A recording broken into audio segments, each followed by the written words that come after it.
Okay. Hey, Trevor. Not sure if you can hear me.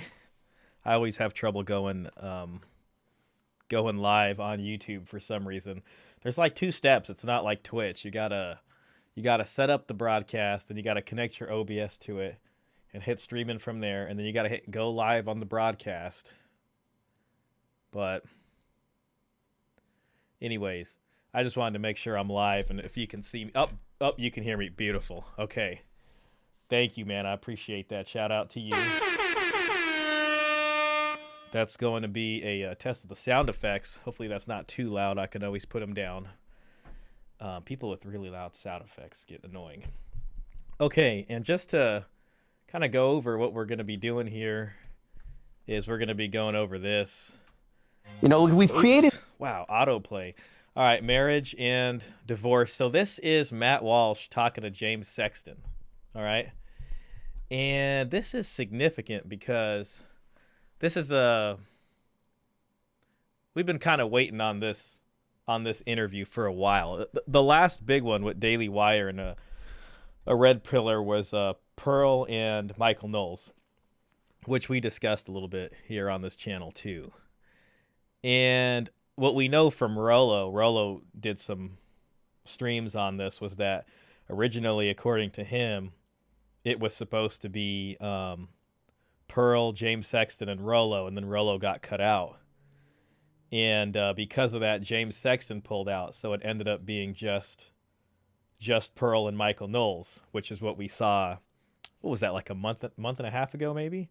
So now we got James Sexton talking to Matt Walsh, and originally it was supposed to be Matt Walsh. Excuse me, it was supposed to be like Matt Walsh and Michael Knowles, James Sexton and Pearl and Rollo, but that never happened. So now we have basically the other half of that debate in the form of just James Sexton with Matt Walsh. I just got to fix one more thing and make sure I can get super chats on screen. I always have to go in here, click on my live stream. So copy the freaking URL, paste the thing back in there, try my best to not have two of these running at once. Okay, start, and we're almost there. Control V, connect. And it should be good. All right, and if it doesn't work, screw it. I'll just have to read out any super chats loudly. It's just going to have to be what... Oh, here we go. Okay. Yep. All right, it's working. All right, beautiful. Well, you know, I kind of want to just jump into this because I think I saw this earlier. A buddy of mine sent it to me, and I started watching it, and as soon as I started watching it, I was like, you know what? I don't even want to watch this one, so I'm just going to stream myself reacting to it. Now, the only thing that can happen that might be kind of annoying is possibly if there's like a copyright thing on this. Sometimes when I react to things, it'll give me a yellow warning bar, and if I keep watching it, it'll just cut the stream off because it's copyrighted. But hopefully that's not the case here. We also got a couple new sound effects. All right. Anyways, I'll stop torturing you guys. Sorry, I'm losing my... I'll stop torturing you guys with that. So let's watch this. Let's just get into the show. That's what we're here for. Okay. Get out of my way, Master Chief. There we go. These ridiculous tropes of like the wife who's like, oh, he's such an idiot, to the husband, and the husband who's like, oh, I married the most loathsome harpy ever to castrate a man. And this... I'll probably have to stop this pretty damn often just so there's no copyright. This is somehow cute.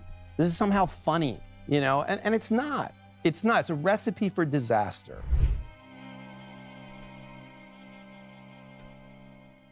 Well, I'm sitting with James Sexton, who's a divorce lawyer, author, someone who speaks publicly and frequently about marriage and family-related issues. James, wonderful to have you. Thanks for sitting down with us. Thanks for having me. It's great to see you. So let me give a little bit of background for the audience. I first became aware of you, I think this was maybe a year ago now, several months ago. You were on a podcast with, I guess, some guys in the red pill space. By the way, guys, if there's anybody else in here, please be sure to hit the like button. That helps me. That helps this maybe get seen by others. And you had some criticism. Video is louder than your voice. Could you lower it slightly? Absolutely. Thank you so much. I really appreciate you putting that feedback in there, because I'd hate to be 20 minutes into this. Imperfect sound really gets annoying to me. I can also put it down here. This might actually work better. All right. For me, which we'll get to. And then I responded in kind of a snippy way. Looks like I it's think. coming in pretty And then we well. went back and forth on Twitter, and we realized that, it's... Please stop me again if it doesn't sound right still, because I would much rather make these corrections now than later on. But they're talking about the Twitter beef, okay? And I remember when the Twitter beef was happening, and Matt Walsh was coming out strong, and basically disparaging the Red Pill's ways, and this kind of created the TradCon Red Pill split, which we've been following for a while now. Fine. And then I saw you on Iced Coffee Hour, a show that I've also been on, and I thought the conversation you had on that show was really, really interesting. You had a lot of great insights, and I'll admit that at first I thought, being a divorce lawyer, we would be much farther apart. Yeah. On most of these kinds of issues, but I found that I agreed with probably 90% of what you said. I'll take that. And even the 10% that I didn't agree, it wasn't unreasonable, So Thanks, I was somewhat surprised by that. I guess I'll start by asking, just what made you decide to start speaking so publicly about these kinds of issues? I think being a divorce lawyer, you get to see something that most people don't get to see, like this very candid view of what happens when love falls apart, and when people who used to love each other and know each other with like the depth that only married people do, almost like what happens when you weaponize intimacy. And by the time people come to my office, it's so far along, like it's so broken. And it's almost like someone who's gained 800 pounds and now says, okay, I want to lose weight. Like they're at the bottom of this mountain, and it's so hard to even imagine getting up there. Whereas if they just maintained their weight, like that's so much easier. And so I really found myself just thinking about how, as a divorce lawyer, you have this very unique insight into, the dissolution of what was someone's most profound relationship. And I do hope that some of the conversation centers more on the Red Pill stuff. And I do hope maybe he asks him his opinion on Red Pill, and maybe, what his background is with it, if he's ever read any of the stuff, or how he knows some of the creators. I just think that'd be interesting, because James Sexton works with Rollo a lot. And I'm sure Matt Walsh knows that. And Rollo is always not happy because the Daily Wire folks will never debate him. So this is like the closest surrogate that we're probably going to see of Rollo debating Daily Wire, is like this, James Sexton, who has a relationship with Rollo, probably talked with Rollo a lot before going to this interview.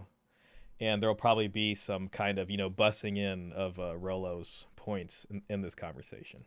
I think that you get to see it in this really honest way, because you can't really lie to you could lie to your divorce lawyer, but you'd be stupid. It's like lying to your doctor. Our only job's to protect you, and there's attorney-client privilege attached. So I don't know, I just felt like I had a unique perspective that came by virtue of my experience. And I thought, I get paid to talk, and I like to talk, and I thought this would just be a labor of love, is that I would write the books and speak about the books. And it kind of, it caught on more than I ever thought it would.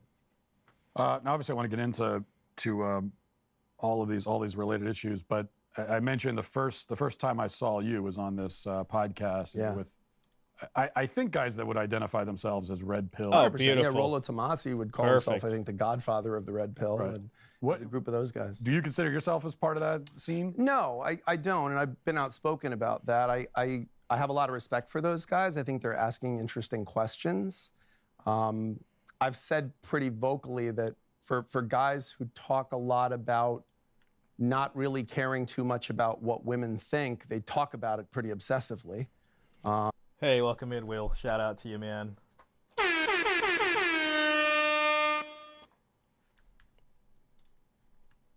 And I don't really know that, a person who worships an idol and a person who destroys an idol are both idolaters.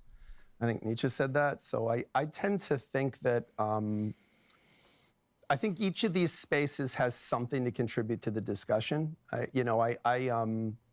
I've been a big fan of yours for a long time, and there were times where I've, listened to you talk about divorce lawyers, and you've talked about us as like leeches and bloodsuckers. And I never kind of took that personally, because I thought, he doesn't necessarily know what the job is. Like I have like mixed feelings about private. See, he's a divorce attorney, but like I know that as a private family law attorney. So when I was at child support, I had to work with a lot of cases. People didn't have attorneys, but there were plenty of them who did. And there were a lot of cases where when I saw the outcome of them, my conclusion was always that, wow, this attorney, the amount of money that this person spent on an attorney was all wasted because this attorney didn't really do much for them. That's not to say they can't do anything. Like if there's a divorce and there's a lot more on the line, I'm not going to tell you not to hire an attorney. They could probably help you fight a better custody case, which would then impact child support a bit.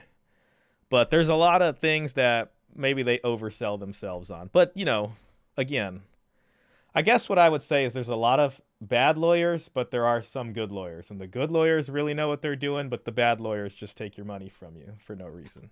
Imagine from someone who's not divorced, never needed a divorce lawyer, hopefully never would need a divorce lawyer, and who's never been a divorce lawyer, that you would have this understandable image that we're like predatory in some way, that we're hoping marriages end.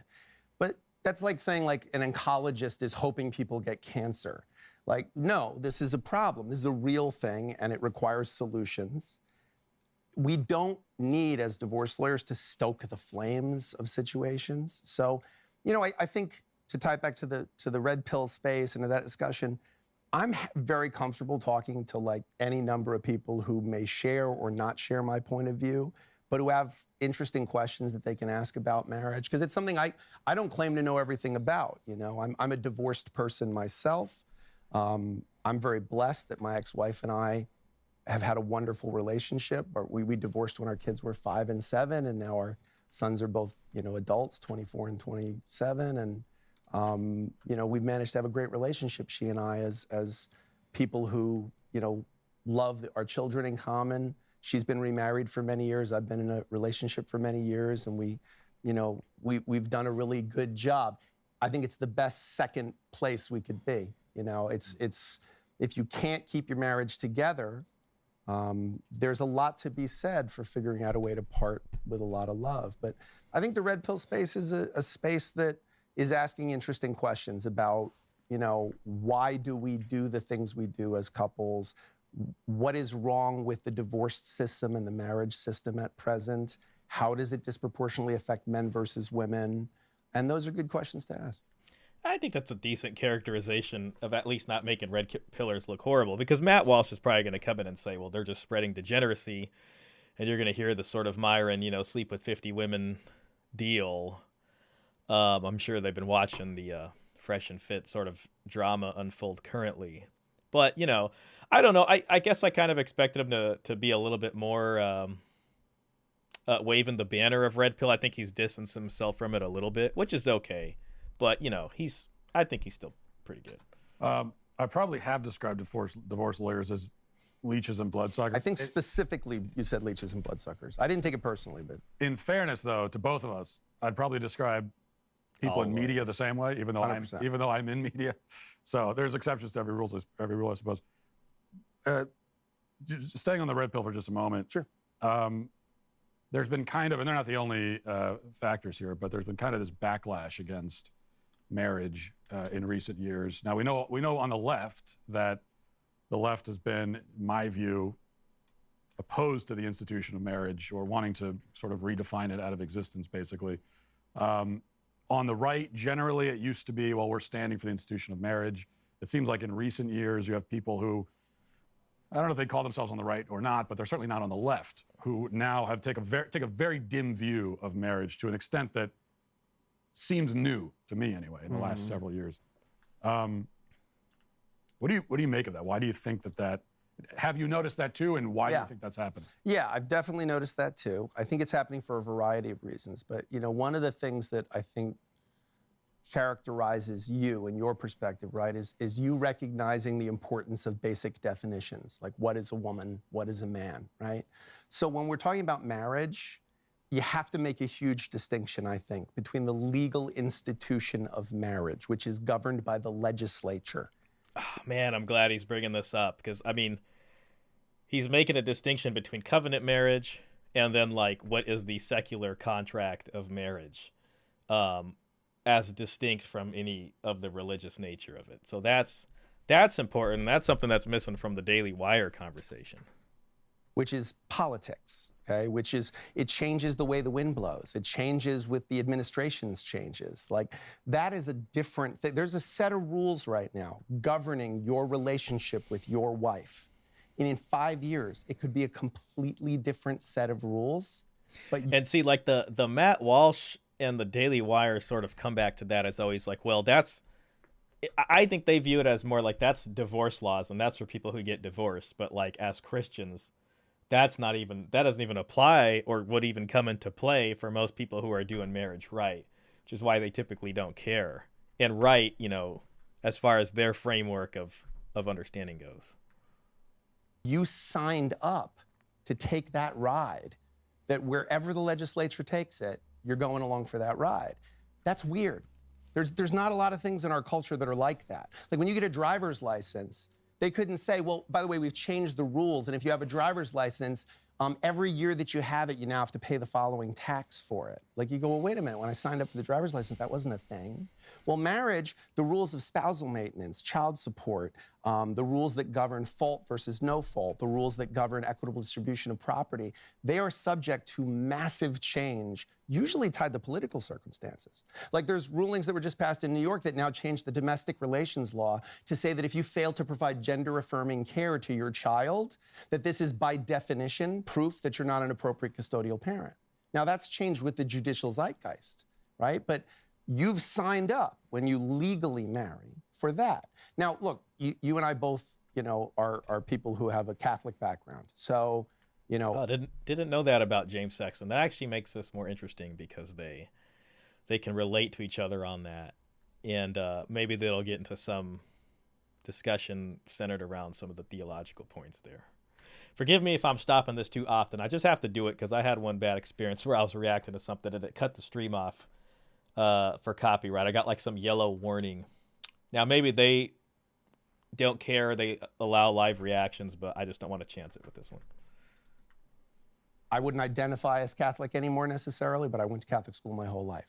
So when I talk about marriage, am I talking about the legal status of marriage, or am I talking about the sacrament of marriage? Okay. Because a lot of times when I hear people in the conservative space talking about marriage, they're talking about the religious institution of marriage. They're talking about the spiritual concept of marriage. They're talking about the commitment that marriage represents. But they're also talking about it from a religious perspective as a covenant from God.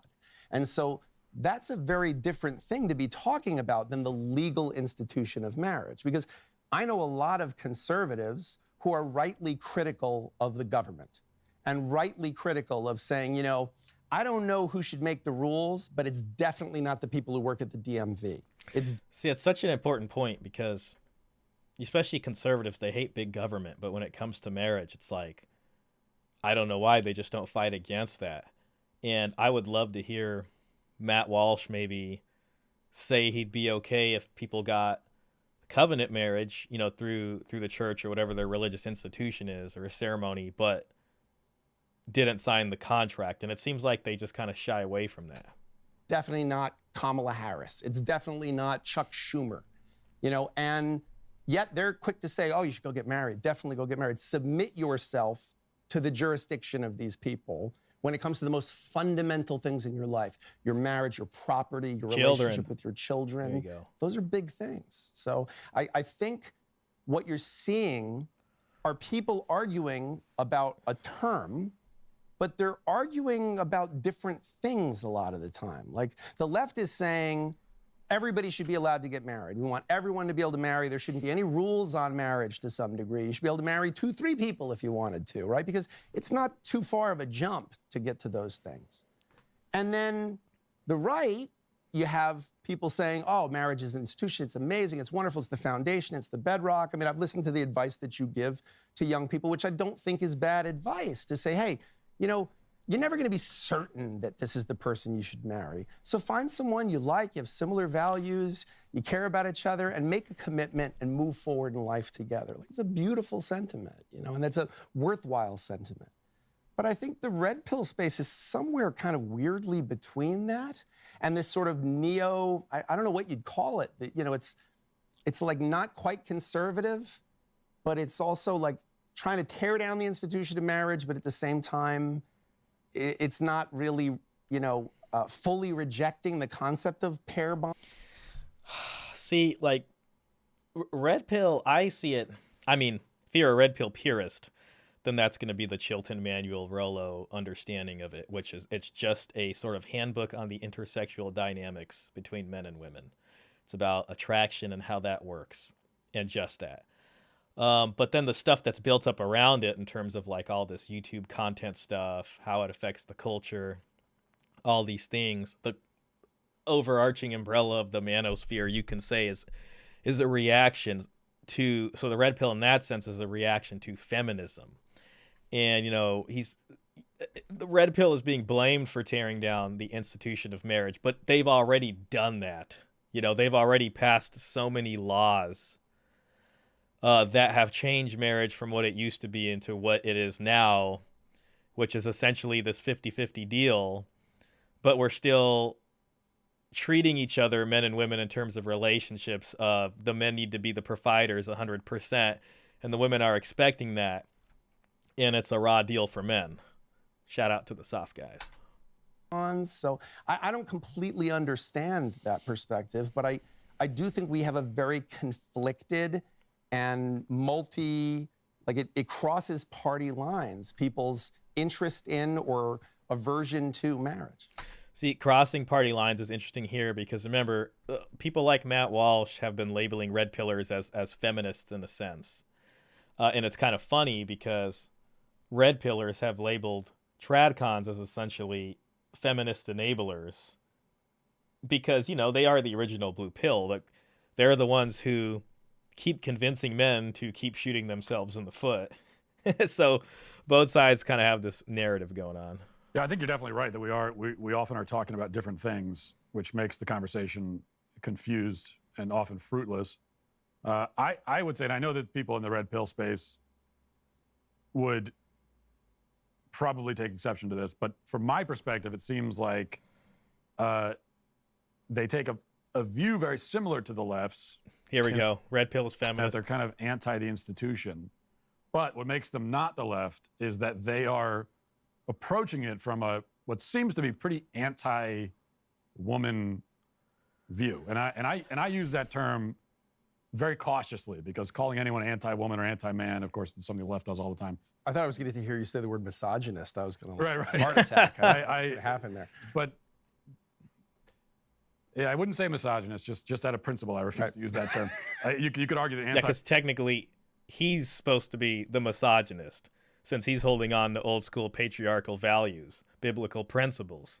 He would, by definition, from the feminist framework of understanding, be the misogynist. A woman is basically it seems like a synonym. Synonym. Sorry. And I know that they would say, well, that's not true at all. It's just, and maybe what I'm hearing is just the problem is who I'm hearing it from, and I'm getting a lot of this from my comment section and stuff. Yeah. But most of what I get, 90% of what I hear from that crowd when they're criticizing the institution of marriage is that crowd tends to center around a few creators, and I don't think the Daily Wire has made an actual legitimate and a genuine approach to speak with red pillars. He's talking to James Sexton now.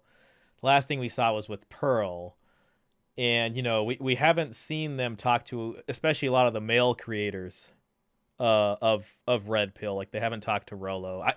I'm a huge Coach Greg Adams fan, so I'd love to see them talk with him or just some of the other bigger people in the space.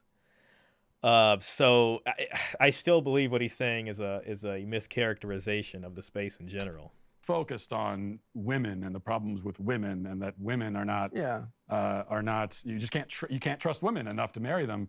Part of that is their audience, though. I think that, you know, they're definitely, like Rollo Tomassi is a great example. Rollo wrote a series of books throughout. And a lot of the red pill stuff isn't about the women itself. It's just about, if you look at the laws, it's like they can do this. Especially a lot of Coach Greg Adams stuff. It's, you know, the marriage wheel, the bait and switch, the sort of transformation of a woman, culturally speaking, into a feminist while she's in the marriage with you, leading to the breakdown of it, of men always being blamed 100% of the time. And typically the women who do that are women who would profess to have more traditional values. Like, there's red pillars aren't angry that they married a blue-haired feminist and then got divorced from that person. That's not what where they tend to be upset about. They're more so upset about marrying someone who professed to be traditional at a certain time, typically around a certain age. And then, you know, after they get the investment from you, when you're pretty deep in it, then they pull the ripcord because they're not feeling it anymore. And the laws allow them to do that, which Matt Walsh has not, you know, and his ilk has done nothing to help change. Will says, did you cover the Pearl video with the Muslim guy?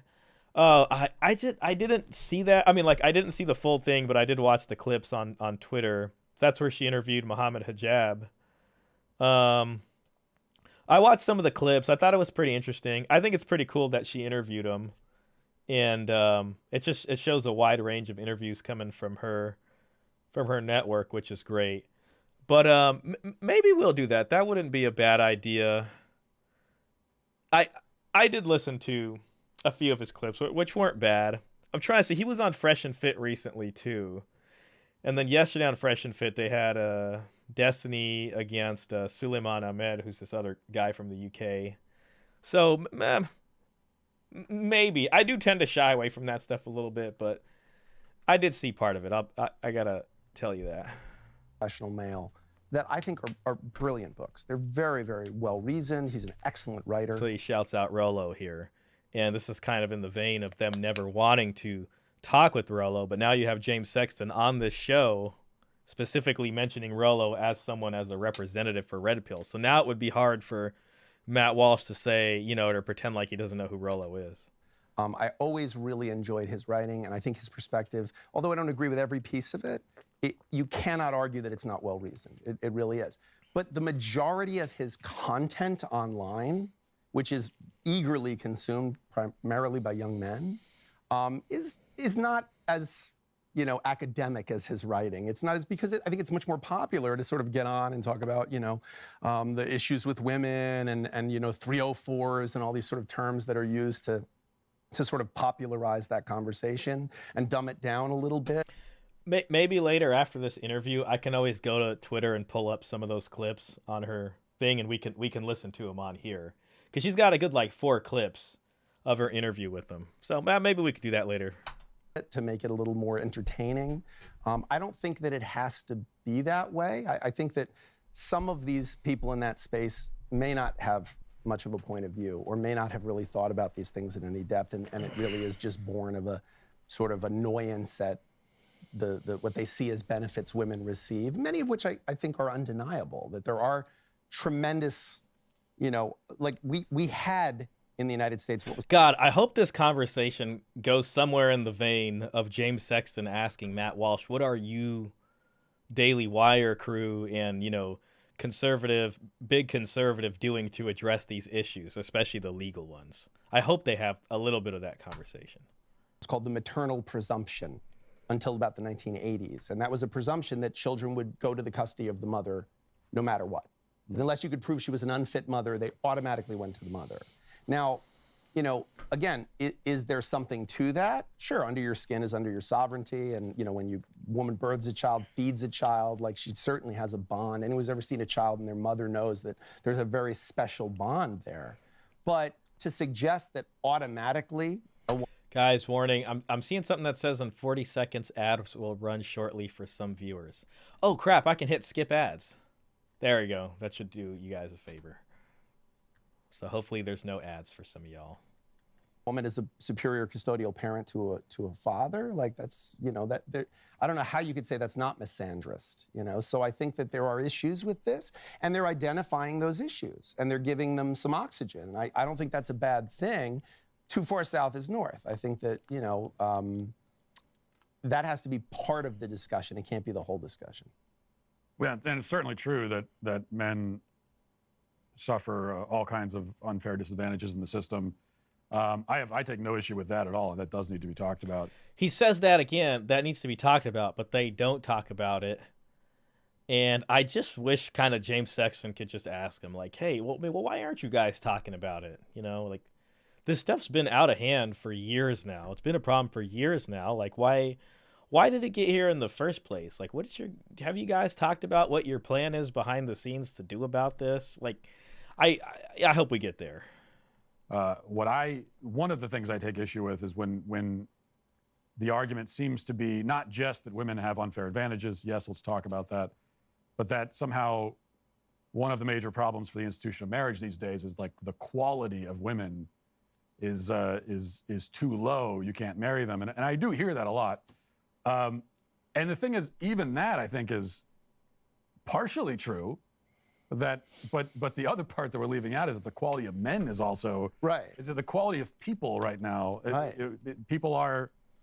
We live in a culture that does not exactly encourage virtue.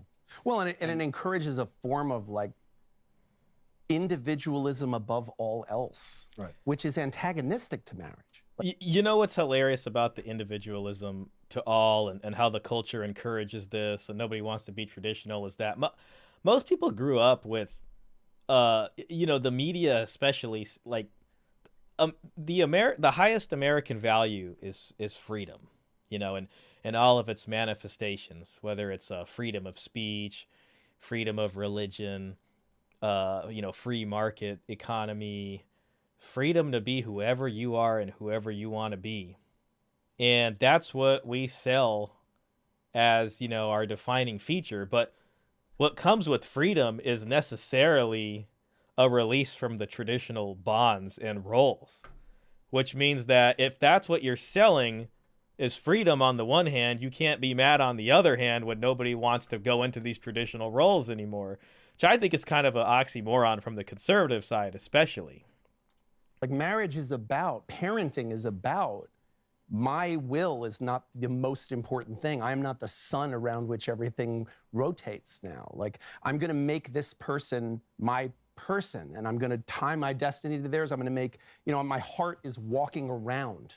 When you have kids, like, you realize that, I remember my grandmother saying to me when my son, who's now 27, when he was, little, and I just said to her, like, God, I never thought I could love something as much as I love this kid. And she was like, yeah, your heart's walking around.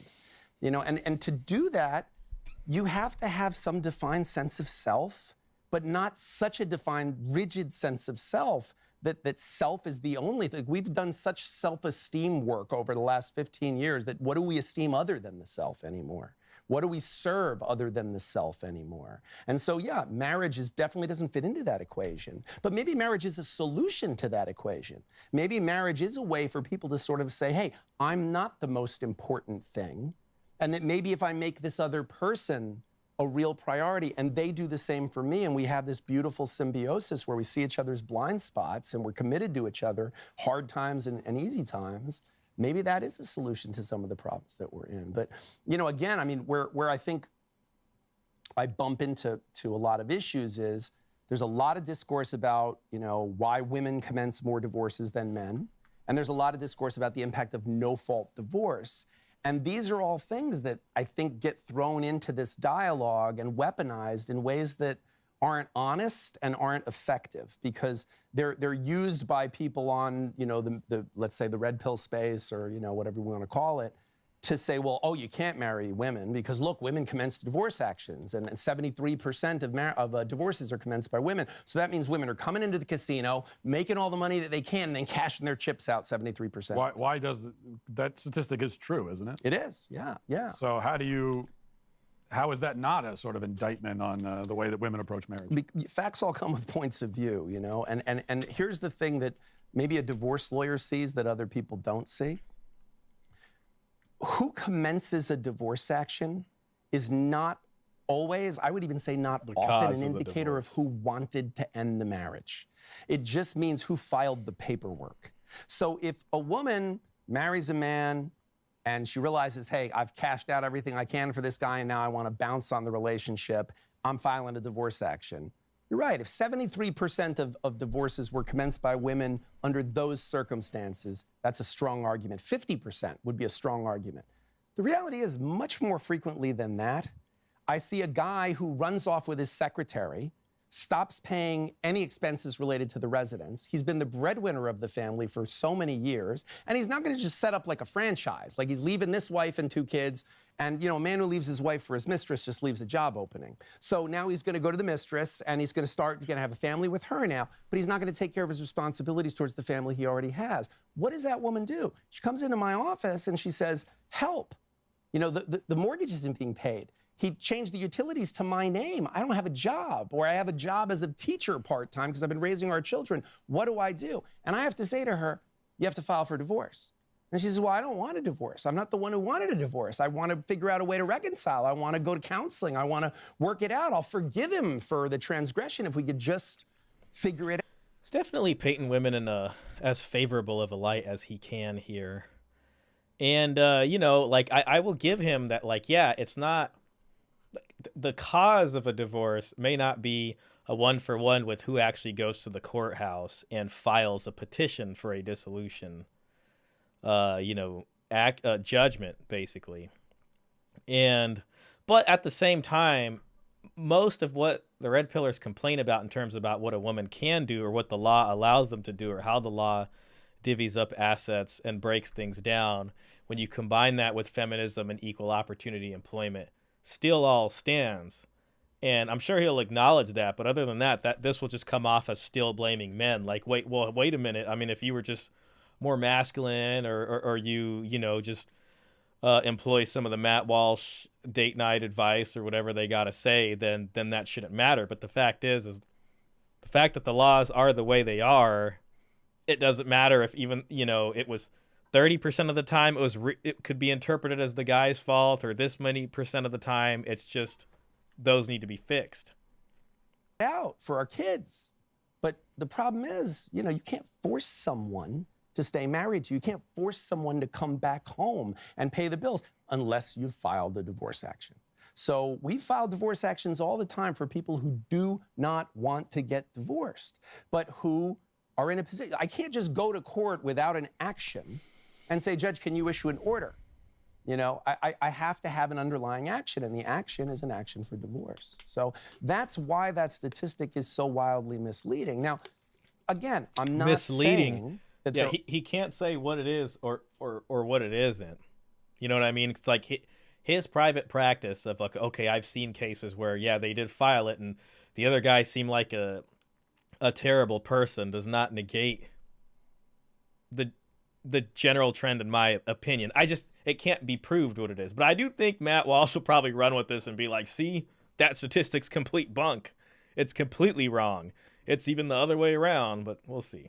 Aren't plenty of examples of women taking the advantages that the system gives to them. Oh, thank God. Thank you, James Sexton. He's incredibly diplomatic, which I do appreciate about him. Very tactful, diplomatic. He's doing a good job here. Financially, or when it comes to custody, and weaponizing that against men.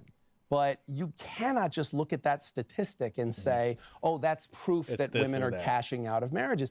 I cannot tell you how many clients, how many women in a 25-year career, just in my office, I have seen who do not want to commence a divorce action. They want to figure it out. They want to reconcile. They want to go to mediation if they are going to split up. They want to be friendly and figure it out. But the only way to get a judge involved in temporary orders in place is by filing something. Mm-hmm. How often do you... And even to his point, too, it's like, it's not like everybody's going to get the golden parachute. You know what I mean? Like, I've seen plenty of child support cases started where we get an order and we are charging the person, but then we don't really collect that much money just because we can't get the guy to pay. So there is an order, the enforcement actions are being taken, but we're not collecting any money in the same vein.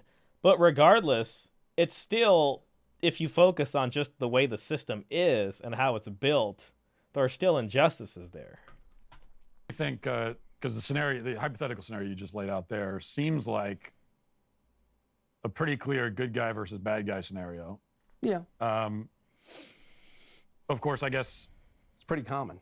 pretty common. And if this is a real life scenario, and we were to go talk to the man, he might say something like, well, yeah, I did move out of the house, but for 10 years before that, she was whatever. She was emotionally withdrawn. Sure. She, it was a dead marriage. Thank you. Hey, I'm actually happy Matt Walsh brought that up. That is kind of balancing this out a little bit more, and that's true. And this is almost why, because I asked James Sexton in a live stream about if we should go back to no fault divorce, and he didn't want to go back to, or excuse me, if we should go back to at fault divorce, and he didn't want to go back to at fault divorce, and it was kind of this argument about, like, if you ask them, it's this, but how do you really prove who was at fault or not?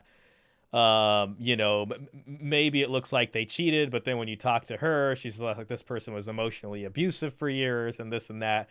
And it all kind of just is a big waste of everybody's time and money to figure this out anyways. Sure. Not that would justify what he did, but They would say that. so I guess my question is, in your experience, how often in a broken marriage is there a clear Who was this at guy fault? or this woman is wrong and this one's right? Or is it always just a jumble of both sides are wrong? I often say, I will tell you this, just from working in child support, because I would often talk to the couple separately. Well, they weren't a couple anymore by the time they were talking to me. But I would hear some compelling stories, and I'd be like, damn, the other person's a horrible person. That's crazy. But then when I talk to the other person, I'd hear another compelling story, and I'd be like, oh my God, I was completely kind of wrong here. I mean, it seems like the other person who I first talked to was kind of a terrible person. And then what the part I was grateful for, to be honest, was that my job was not about making judgments. It was just about applying the law, which, was really just what are your incomes and the parenting time, plug them into a calculator, and, whoever was bad or evil or was the terrible person here is on their hearts to deal with.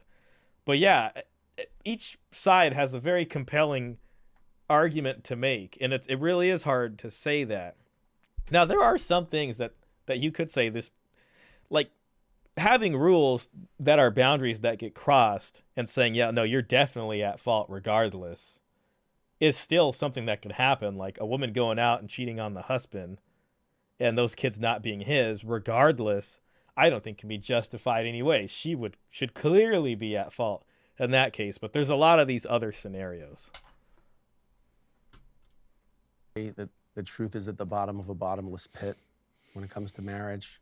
Because I feel like if you say, it's one of the reasons why no fault caught on. Because fault-based divorce Too cumbersome. got everybody really caught up, especially the lawyers, in proving whose fault it was that you were going to get divorced.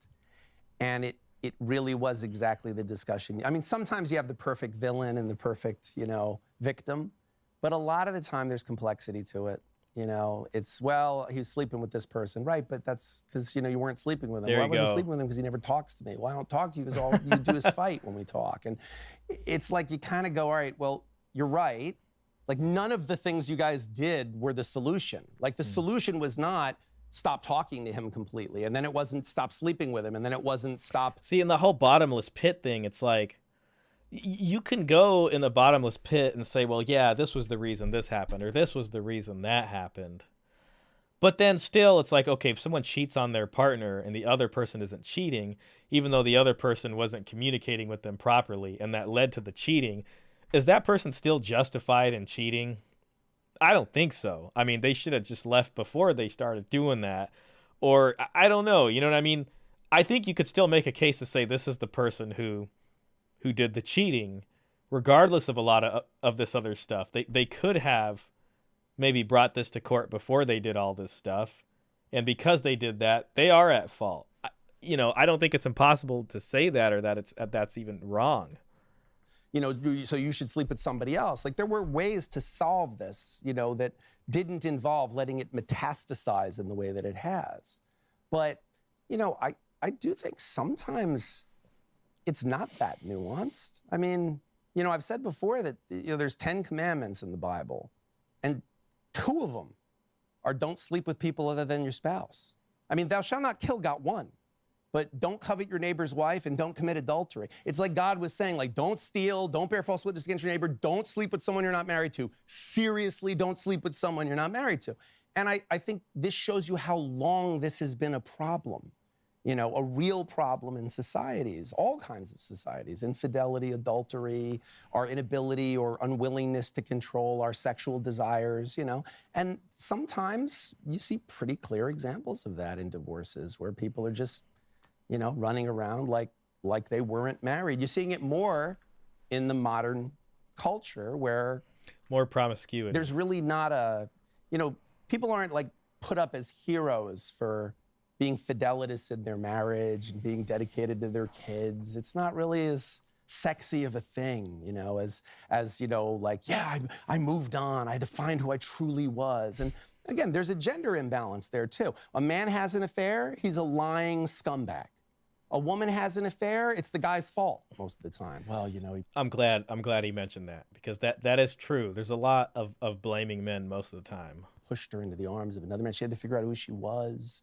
You know, she had to find comfort. She's human. She deserves comfort. If I dared in court to say, well, of course my client slept with his secretary, you know, he needed comfort. He's human. You know, he was an eat, pray, love kind of a journey. I'd be held in contempt. But, you know, in the modern time, this is an acceptable argument to make. It's certainly true that for men, infidelity can never be a journey. That's No, ever. only women can go on those kinds of journeys. Yeah. In a weird way, I guess I take a weird sort of comfort in the idea that at least a large number of divorces, there's not a clear bad guy, because then it feels like, well, as you pointed out, even if one person in this whole storm had tried to do the right thing, it may have saved the whole thing. But I guess when I get people become nervous, and I think one of the reasons they don't want to get married in the first place is they worry that they'll be put in a situation where it could all go to hell, totally outside of their control, and they might end up married to some sort of like sociopath without knowing it. This is going to be his argument, where just because the stats show that doesn't mean you have to let the stats define you, because you can take certain precautions that would lower the probability of, like, saying you getting divorced. Like, well, if, you know, you go to church, or you're a religious person and you find someone that has the same level of faith as you, you know, there are things you can do to limit your probability of getting in a car accident. You know what I mean? Like, not driving drunk and all these kinds of things. That's probably where he's going. And then you can have someone just rip everything away from you no matter if you do everything perfectly. Yeah. The problem really is for the people who do everything perfectly in that situation, is the laws should not allow the other person to rip things away from them in a way to where it's like, oh, that's too bad that happened. You know what I mean? We're sorry. The other person should be punished in that situation. Guys like Matt Walsh should be fighting to change that. And everything they could rip from you in a divorce, it's really everything. Like it's the most fundamental things. Like when you get to see your children, it's your finances in a real tangible way. Like, people get broken financially in a divorce. Not just even the process of divorce is incredibly expensive, but just cutting everything in half and creating support obligations based on earning capacity. Mm-hmm. There's so many ways this can go wrong. So marrying someone is such an unbelievable act of faith and trust in the present. Oh man, there's that word, faith. I know Matt's loving that. That's going to be a nice buzzword. You, but also the future you. Like, if you get married in your 20s, you know, will 40-something-year-old you still be the same person, or at least grow in similar ways? Like, will you grow in the same direction? Because women and men have midlife crisis and have, you know, just fundamentally shift and change in sometimes really profound ways. And now your destiny is inextricably tied to this person's destiny. And more so, your children, who you love more than yourself most of the time, are tied to this person's destiny too. And I really do hope that they get on the conversation of why James Sexton believes marriage is an old technology, because that's what he's kind of said, and that's what he said in previous interviews. So he's saying like the contract is an old technology. So far, Matt's been pretty like more just taking a seat and just listening to what James has to say. I don't know at this point if we're gonna get pushback from Matt, or if he's just gonna pretty much take this tone the entire interview. I did kind of expect him to be a little bit more, I don't know, I guess adversarial, or try to maybe ask more pointed questions, or try to kind of break down what James is saying. So that's what we're seeing now. Hi Trevor says, we need to stop gendering the breadwinner and simply discuss how to change laws to protect the provider in the relationship. Yeah, I completely agree. And I mean, if you look at the laws now, the fact is that it's like in California, if you look at like spousal support, it's not even gendered. It just says the supporting party and the supported party. And that's how it refers to them, because it can be either or. But, Red Pill will say it's typically one or the other, because women are apparently attracted to this, or they ask for this, or are seeking this. And that's what they make fun of, are women who are, having those high standards that don't make sense in the age of feminism. And this person now knows you better than anyone in the whole world. They know your weak spots. They know what gets to you. I mean, there's nothing more frightening than someone who you've trusted with everything. Whoever's hitting the like button, thank you for hitting the like button. I appreciate you. Thanks for the support. Coming at you in the other direction. How often do you think it is that you have a situation where either the man or the woman is just a total villain, a total sociopath, and the other, the people, the other party involved really couldn't have done anything to prevent it all from going south? Like, do you think that's happens often? Those are two distinct questions. So one, I would say, is thankfully it's infrequent that you have someone who just fundamentally, like, completely fooled a person, like a perfect sociopath, like a malignant narcissist. Gold digger or something. Or who just was totally like a normal person and then just did this 180. So that doesn't happen often. When it does, I think more often people don't want to see what's in front of them. So people will come in and they'll say to me, like, I can't believe he's being so petty and vindictive. And I'll say, well, what was he like during the marriage to people? And they're like, well, he was petty and vindictive. I'm like, well, why would he be any different in the divorce? Like, you're divorcing the person you were married to. So if you're married to a person who's like reasonable, thoughtful, puts the kids first, concedes the possibility of their own error, that person, when you divorce them, is very often exactly that same person. So you're gonna have, so like, I don't do as many straightforward, reasonable divorces anymore, but that is the majority of divorces. The majority of divorces are people just saying, okay, one or both of us have decided this has to end, and let's try to do it in a way that preserves our co-parenting relationship. You don't hear about that. It's not interesting. Like, I don't get invited to parties, but if I got invited to a party and somebody said, what do you do for a living? And I said, oh, I'm a divorce lawyer. They go, oh my God, you must have such stories. But like, they don't want the story of, yeah, there But he really does have a bunch of stories. were these two people and they grew apart and ultimately they decided to divorce, but they've treated each other with respect. Like, they don't want that. They want the one where I'm like, yeah, and then he took a chainsaw and he cut the bed in half and he said, you can have this half. And that's the story they want to hear. Those are the people that talk about their divorce for the next 15, 20 years.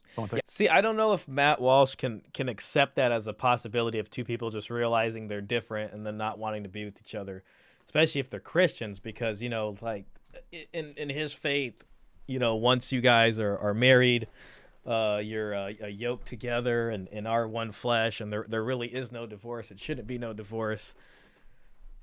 So it's like, I don't really imagine him being like, oh yeah, that does make sense. Yeah, sometimes people are different and it just doesn't work out. Therefore, we should have laws that allows people to just walk away in a way that makes sense. Because he's going to say, no, that would be, kind of giving up to the liberals. And we need to make sure we have strong laws that keep families together and disincentivize divorce, which honestly, I can live with that. I would even take that. But I think what James is kind of saying is even a little bit more progressive of an understanding of marriage and divorce in 2024. So I'm hoping they get to kind of some of the stuff he says about marriage being and outdated technology. Yeah, someone actually took a chainsaw, cut the bed in half. Yeah. You'd be amazed how many things I've had people come in and tell me that they got cut in half, that their spouse left as a symbol of the broken home, a cut in half, whatever. There's so many things. So here's a broad question. Why do people get divorced?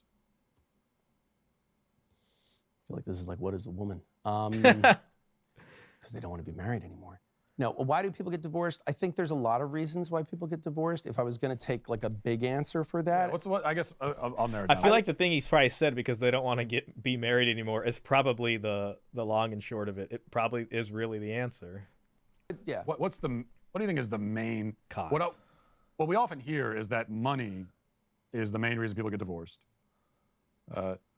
Is that true in your experience? I don't think that's true at all. That's not true in my experience. I think money is a source of tension between people. It gives people something to fight over. I will actually say now that I represent people primarily in the high net worth space and even ultra high net worth. Yeah, I was just thinking like celebrities and other people tend to have plenty of money. So, but a lot of them do get divorced. So it's not always money. Hell, if anything, lack of money, I was gonna say might keep people together if they don't have any options to go anywhere. But I don't even know if that's true. Space, like hundreds of millions of dollars, that the more money people have, the less incentive they have to be reasonable with each other because the money doesn't really mean anything anymore. So if they spend $2 million in counsel fees, they don't really care. And if they got an extra million or two in the divorce, they don't really care. Because if you're getting $100 million, getting $102 million isn't going to change your quality of life that much. So I don't think money conflict is really like the precipitating factor of people's divorces. More commonly, people say infidelity, cheating. And cheating is absolutely present in a majority of the cases that come into a divorce lawyer's office in some form, whether it's an emotional affair, whether it's a physical affair, whether it's a dalliance or like a long-term affair, like a full relationship. Those are very commonly present. But I think it's actually overly simplistic to say that was the cause of the divorce. Because I think fundamentally marriages end because of disconnection. I think we fall in love very fast. Like love is an emotion and love is a verb. It's an action. So like the emotion of love, you feel very quickly. You feel attraction, you like this person, everything they say is funny, they brush past you and it sends a tingle through you. Like we've all been there. But that's not a real foundation to build something on, And if it... it's interesting. It's like I spent like the last week reading about dowries and what marriages used to look like from an economic standpoint. And throughout most of history, marriage has everything to do with a transfer of very real goods and value items from either the woman's family to the man or from the man's family to the woman's family, or even directly to the woman. And there is a long history of dowry and brideprice, but specifically dowry in the West, that goes all the way down even to 1700s, 1800s. And it's just like, when he asks why marriages end, the first thing I think of is kind of if you get married because of love, then I guess the reason for it to end probably emanates from that too, whether it's cheating. And he's talking about how love is not a good enough foundation for a marriage. And I do agree with that. It's like, if you're just marrying someone just for the sake of you are in love with them or attracted to them, especially nowadays in the world where they keep saying chivalry is dead and stuff like that, it's just, once those feelings go away, it's probably hard for people to stay together. It causes you to stop seeing this person clearly and talking about important things like shared values, shared upbringing, like what is our worldview and what was it put together by, and what are our thoughts about faith or what the goal of life is or the meaning of life is. We don't have some commonality towards that. So, if you fall in love with somebody, I don't know if there's a guarantee of having the same value systems. I feel like maybe even people tend to fall in love with what's a taboo, you know what I mean, in terms of something that's new and exciting in the environment and isn't the same thing. I'm getting another ads. Will run shortly in 50 seconds. I'm going to skip the ads, so hopefully you guys don't see ads. I don't know if YouTube's going to catch up with me and be like, sorry, you can't skip them anymore. So I think what really happens is we fall out of love the way we go bankrupt, which is very slowly and then all at once. And divorce is what happens when you get to the all at once. But to say that the infidelity was the cause, no. The disconnections back earlier, that's when you could have steered out of this thing. It seems like Matt is just taking we're going to ask questions, see what they have to say, ask questions, see what they have to say. And then maybe we'll get some commentary about this in like a later episode of something he does. And then get the TradCon view on it. But so far there's been kind of little pushback and you know, there's not, it seems relatively softball as of now. And there's very little of Matt talking. And I was kind of maybe expecting some more of Matt talking almost in the style of Michael Knowles and Pearl's conversation, where there was more back and forth. There was a little bit more hardball being played. So we're not seeing that here. By trying to figure out a way to either reconnect or better stay connected. So you think that the infidelity is what happens during the free fall, during the all at once? It's done by then, I think. It's done by then. I'm not saying, I've seen a lot of people come back from affairs. That's not something people like to talk about publicly, you know, because in the sort of, again, current climate, current zeitgeist, like you don't, you know, it's not cool to like forgive your spouse for an affair. But a lot of couples do work through things like that. They say, yeah, I did something really stupid and I shouldn't have, and I got distracted. I lost the plot of the story we're writing together, and I'm sorry, it won't happen again. Like, we shouldn't disconnect. Like, we should figure out a way to work through this together for the benefit of our children and for the benefit of each other, you know?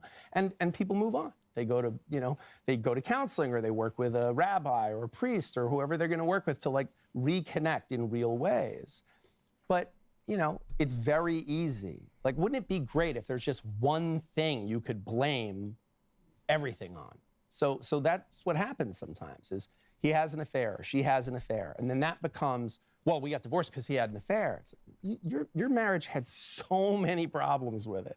Like, his affair was one of them, but it showed up way after some of these other things. In your experience, is it men or women that are more likely to have an affair, or is it? That's changed a lot in recent years. I've been doing this 25 years, so I've seen a lot of trends in that time. It used to be mostly men having affairs that were the sort of, you know, the precipitating factor of the marriage ending. But I would say in the last 5-10 years, a lot more women having affairs, a lot more. Do they have affairs differently? Is it a different sort of thing? You know, I've been asked that before. I don't really know that I could say that it's that different. I think all affairs. I think it's a hard question for him to answer. I mean, I know he's been an attorney for a long time, but I mean, I guess he's just answering just from what he saw. Are kind of equally ridiculous. I mean, when you see them as a divorce lawyer, you see them differently. Like we have like the text messages that got revealed, you know, and like, and when you read this stuff, you just kind of look like we're so ridiculous. Like, as a species, we're just so silly. Like we think we're being sexy, or we think we're, and it's just preposterous when you read this stuff. But I mean, I think women tend to, in my experience, in my office, the affair is like, okay, I found a soft place to land. Like, I'm leaving, and I've got the next one lined up.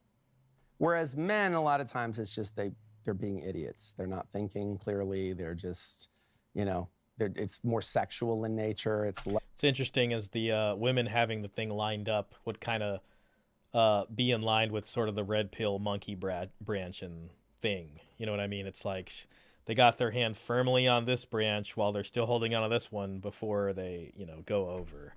Where men, it was like, you know, just in the moment. Less about, like, I've had a lot of, because, like, you know, I represent people who've been cheated on, and I represent people who've done the cheating. Like, I represent perpetrators of domestic violence, I represent victims of domestic violence. Like, I represent my client, and you very often don't know what's really going on until you've already been retained, and then you're in. You know, you're in this case. So you're kind of stuck with your client. And I will say that, you know, I've had a lot of clients that, you know, you spend time with these people and you kind of get it. Like, I've had clients who come in and say, yeah, like, I had this affair and she found out about it, usually because of the iPad, like the iMessage thing. You know, the kids have an iPad, and then you have your iPhone, and you don't realize your iMessage is hooked to your iPad, and now the kid starts seeing text messages from the secret girlfriend. Like, very common. I feel like Apple is probably responsible for more divorces than they realize. Well, that's just another whole aspect: social media, dating apps, and the ease of being able to cheat, and the types of privacy people have with phones and all that. Facebook too, Instagram, Meta. There's really big tech companies have not been great for men. So far, Matt's been quiet. It's not like Michael Knowles v. Pearl. You know what I mean? Michael Knowles was on the offensive. He was on the attack. I don't know if Matt Walsh is not willing to kind of put his neck out there too far because this, James Sexton maybe comes off as being really sharp or something, or they just don't have enough on him or whatever it is. But so far, it seems like a really softball interview. Marriage, but so these are not evil geniuses having these affairs apparently that they no, don't realize. they're just people. They're just like that's not the Matt Walsh we know from Twitter. Who comes out kind of swinging. And attacking Red Pill and all this stuff and putting forth, his faith as the solution for all this stuff. People, they're just flawed people. But I tell you, I've had a lot of clients in my office who, particularly men, who had affairs. And they're like legitimately heartbroken. I mean, they're sitting across from me saying like, this had nothing to do with my wife. Like, and they don't realize how crazy that sounds, Like I do, because I'm going to have to argue to a judge, so I'm very mindful of how something sounds. But you'll say, what do you mean it had nothing to do with your wife? And they're like, I wasn't even thinking about my wife.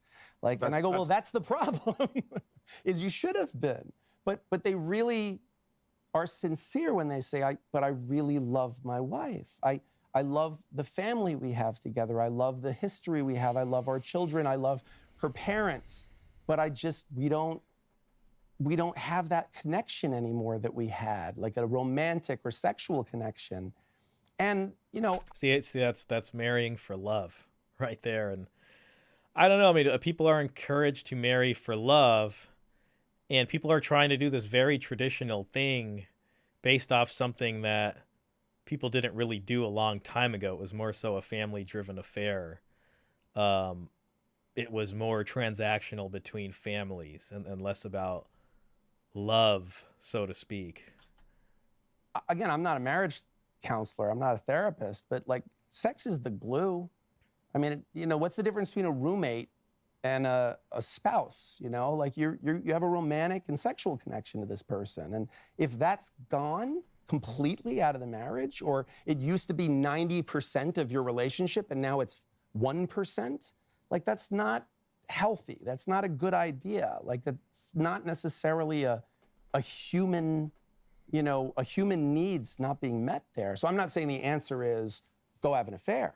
I don't think that's the answer at all. I can tell you from ringside seats, that's actually the worst way to approach that. But acknowledging it's a problem, I think, could be a good start. Yeah, I mean, you say that in society we don't like to talk about the possibility of forgiveness after an affair, which is true. I feel like this is one place where, I don't know, if he was talking with like a hardcore red pill purist, the red pillar can sell himself or sell the sort of red pill talking points and see like this is a thing where red pill comes in and actually helps marriages, because this is the Chilton manual of intersexual dynamics. And when a man is confronted with a wife who is not in the mood or whatever, and they don't have a sex life, the red pill is teaching him how to cultivate that with, whatever the strategies are, passing the shit tests, the dread game, all this kind of stuff, whatever it is, and maybe that could be explained to Matt Walsh in a way that sells the red pill a little bit better and helps separate the red pill from this sort of sleep with 50 women mantra, fresh and fit, and say, no, this is just more so about learning about, intersexual dynamics. But man, I do hope, I mean, we got another like 50 something minutes of this interview. Hopefully they get into solutions more so here and get into suggestions for that. But a lot of this so far is just Matt listening to what James has to say. I'm hoping to hear more from Matt and then see what James would have to say in response to that. I don't know if we're going to get that though, but I don't want to be negative. I'd say we even less do we like to talk about what you can do to help affair-proof your marriage. Yeah. Okay. What you can do to sort of prevent your spouse from having an affair. Because if we talk about that, then it sounds like, well, you're victim blaming. Right. So I guess we've already sort of covered this, but what is it?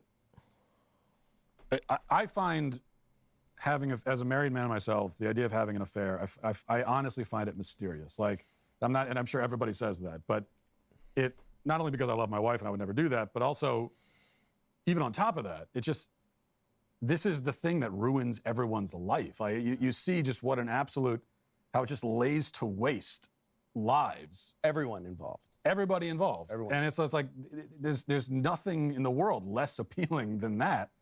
And yet people do it. It's very common. So what is it that? Well, I think that's a testament to how deep our desire for connection and romantic and sexual connection is. And I think when you talk to people that have successful marriages, the majority of the time, they still, find like time to make sure that they're exciting to each other, that they're loving to each other, that they, that they pay attention. A lot of it's about just paying attention. That talking about, what you need from each other. See, this is where certain red pill conversations could come in also. I don't know, not necessarily body count, but, like the concept of like an alpha widow or something like that. Or settling once, women hit the wall or whatever, and then they get the beta provider that they don't really like. I don't know, because that's a lot of stuff like red pillars would talk about, especially in the early days, like on the subreddit, and all these kinds of things. Instead of this more like generalized of how can people communicate better, but there are other things in the culture specifically enabled by feminism, and these new opportunities that women have that does circle back around and affect all these things as far as different options people have nowadays. So I don't know. This conversation to me so far hasn't really seemed to progress past level 1 discussion. I hope they get to like a level 2 or 3 here, but this feels very level 1, surface level. Like I don't think anything has been really discovered in this conversation so far yet.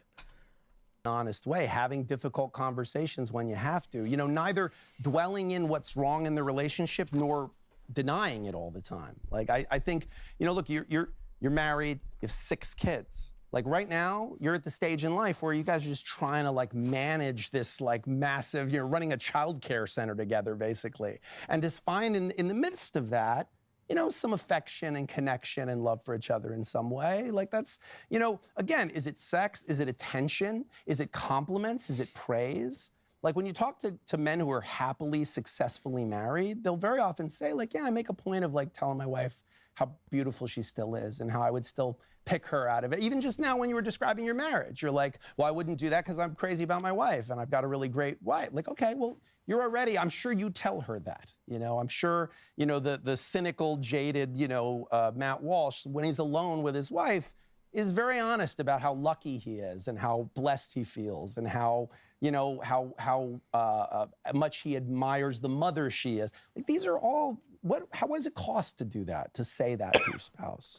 And I think and what does it take for a wife, and again, I've never been a wife, but like, what does it take to make your husband feel smart or sexy? We've created these ridiculous or respected tropes of like the wife who's like, oh, he's such an idiot, to the husband, and the husband who's like, oh, I married the most loathsome harpy ever to castrate a man. And this is somehow cute. I don't know why. Right now I'm just thinking like, I wonder if they will have any discussion about like traditional gender roles in marriages and what James Sexton's opinion on that is and what Matt Walsh's is and how they differ and why they think it should be one way or the other. This is somehow funny, and it's not. It's not. It's a recipe for disaster. Like, talk to married people who are happily married. And this is what I said on one of the shows I was on that caught your ire and made your show, which I was, as a fan, stoked when I was mentioned by you. But I said marriage is like the lottery. You're probably not going to win. But if you win, what you win is so good that it's worth buying a ticket. Now, you rightfully and fairly criticized that because A, the lottery's out of my control, whereas marriage isn't out of my control. It's not completely out of my control. There's parts of it that are out of my control. And of course, the chances of winning the lottery are infinitesimally smaller than the chances of a successful marriage. What I meant is that it's so good. It's the jackpot. Like 50% approximately of marriages end in divorce. And you've got to assume there's another at least 10, 20% people are that are unhappy. See, this is getting into the outdated technology thing. I do hope they go there. But staying together either for economic reasons or because of children. the kids. That's bad. It's bad numbers. It really is. It doesn't mean you shouldn't get married, but it's bad numbers. You know, it means you should take this seriously. My son, who's 27, got engaged a couple of weeks ago to his longtime girlfriend, and I am cheering for them. Like, I'm glad he's getting married. I think that it is a really, really beautiful thing to do. And if it were, my parents were married for over 50 years till my mom passed away. And their lives were better for the fact that they were together and loved each other really well. I do hope they focus on that. Like, what do you think was different about your parents' generation and now? But, you know, is it, like, take it seriously. Take it really seriously. Don't. Yo, Mr. Pitt. Good to see you, man. Shout out to you. Oh, man, I can't even find mine. Just watching this interview so far. I don't know if you're just joining, but so far it's okay. You know, I mean, it hasn't progressed past level 1. James Sexton has done like 95% of the talking. Matt has just asked a couple questions, but there's been no like pointed, you know, if it was a boxing match, they've just been kind of, nothing really significant has happened. No one's got pushed up against the ropes. No one's blood pressure or heart rate's gotten elevated here. But, hey, you know, has anything been discovered yet? No, I haven't heard anything new yet. But let's see what happens. Think that this is just a simple thing. Like, oh yeah, we're madly in love with each other. We like each other now. We've picked each other out of the 8 billion people in the world. So all we got to do now is just sort of ride this thing and it'll be fine. No. Like, you have to be vigilant and protect this thing. If you're struggling with collections, medical bills, credit cards, or personal loans. Oh, snaps. Oh, okay. We got some stock footage. All right. This program, Ooh. monthly. All right, guys. PDSdebt.com/Walsh. Get your analysis free debt today. I mean, I am watching this whole thing. I might as well help out the sponsor if anybody's interested. All right. No, you mentioned the 50/Walsh today. Just real quickly, and I asked this because I don't know. You mentioned the 50% divorce statistic. It seems like it's really difficult to get actual statistics on this. And is the 50% accurate from your? Yeah, 50%. I mean, it's the reason why I'm sticky with this is that when they talk about the divorce rate being over 50%, they're including people who are married multiple times. And when you're married more than once, like second time, third time, the statistics get worse each one. Yeah, I believe the one-time marriages were 50%, and then the second was like 60, and 3 is like 70 or something. So the divorce rate in subsequent marriages is higher than the divorce rate for first-time married people. So when you put all of those together in one category, it skews it upwards. But some Higher of this from is just 50. a bunch of people really bad at marriage who keep getting married over and over. I had one guy who did 4 out of his 5 divorces and 3 of his prenups. And, like, he just kept That guy getting must have a married, lot of you money. know, and I wanted to say to him, like, I appreciate the sort of annuity that's coming with this, but you're just bad at being married. Don't be married. Like, you're not good at it, you know? But again, he kept trying. It's the triumph of faith over reason, I guess. But I think the statistics are tricky. The other problem is, too, is Golden State Armed Association. Hey, how you doing, man? Welcome in. Shout out to you. There you go. the people. Sorry, guys. Every time I stream live now, I got to enjoy my my soundboard, which I don't really use often enough. So. Oh, won't somebody please think of the children? That's a new one, and we also got this. Oh, what the hell? It ain't working. Oh well. Bollocks to it. Who stay married, but legally separate. You know, like guy goes out for milk and never comes back, and they don't actually divorce, because the statistics are compiled based on what's called a certificate of dissolution of marriage, which is you file with the state when you finalize a divorce. There's a lot of people that even don't go about getting divorced. They just split. They just leave move one out, day, and that's yep. it. And then there's people that stay It's a together. lot of and are paperwork pretty to get miserable, but they divorced. never get divorced. So the lowest that the statistic is ever quoted as being for first-time marriage failure is like 43%, which is still really bad. To put it in perspective, Toyota had a car that had like a 0.0001% of the cars. There was a problem with the brake line. They recalled all the cars. And they said it's going to cost us millions and millions of dollars, but that is too high of a risk.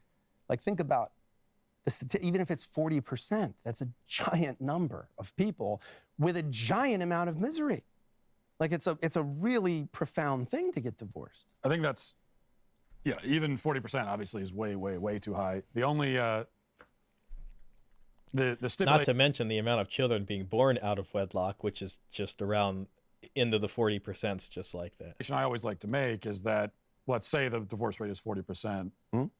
It doesn't follow necessarily that your individual risk of getting divorced is 40%. Absolutely. Yeah, see, this is what he brought up before when he was first going at it with the red pillars. I talked about this earlier in the stream. So this is interesting. So we'll see what James has to say about that. There are, Absolutely. Right, there are things that you can do that we've already talked about. There's a ton of things you can do. And just the fact that you asked the question, what can I do to not get divorced or not be in a place where divorce is anything other than a fleeting thought when I'm angry at my spouse in the moment? And there's plenty you can do. But that's where I've had issue with some of the comments you've made publicly about no-fault divorce. Because no-fault divorce feels to me, the criticism of no-fault divorce, feels to me like you're saying we should create barriers to exit. And I think there should be... That very much is the opinion of, I would say, people who want at-fault divorce is disincentivizing it.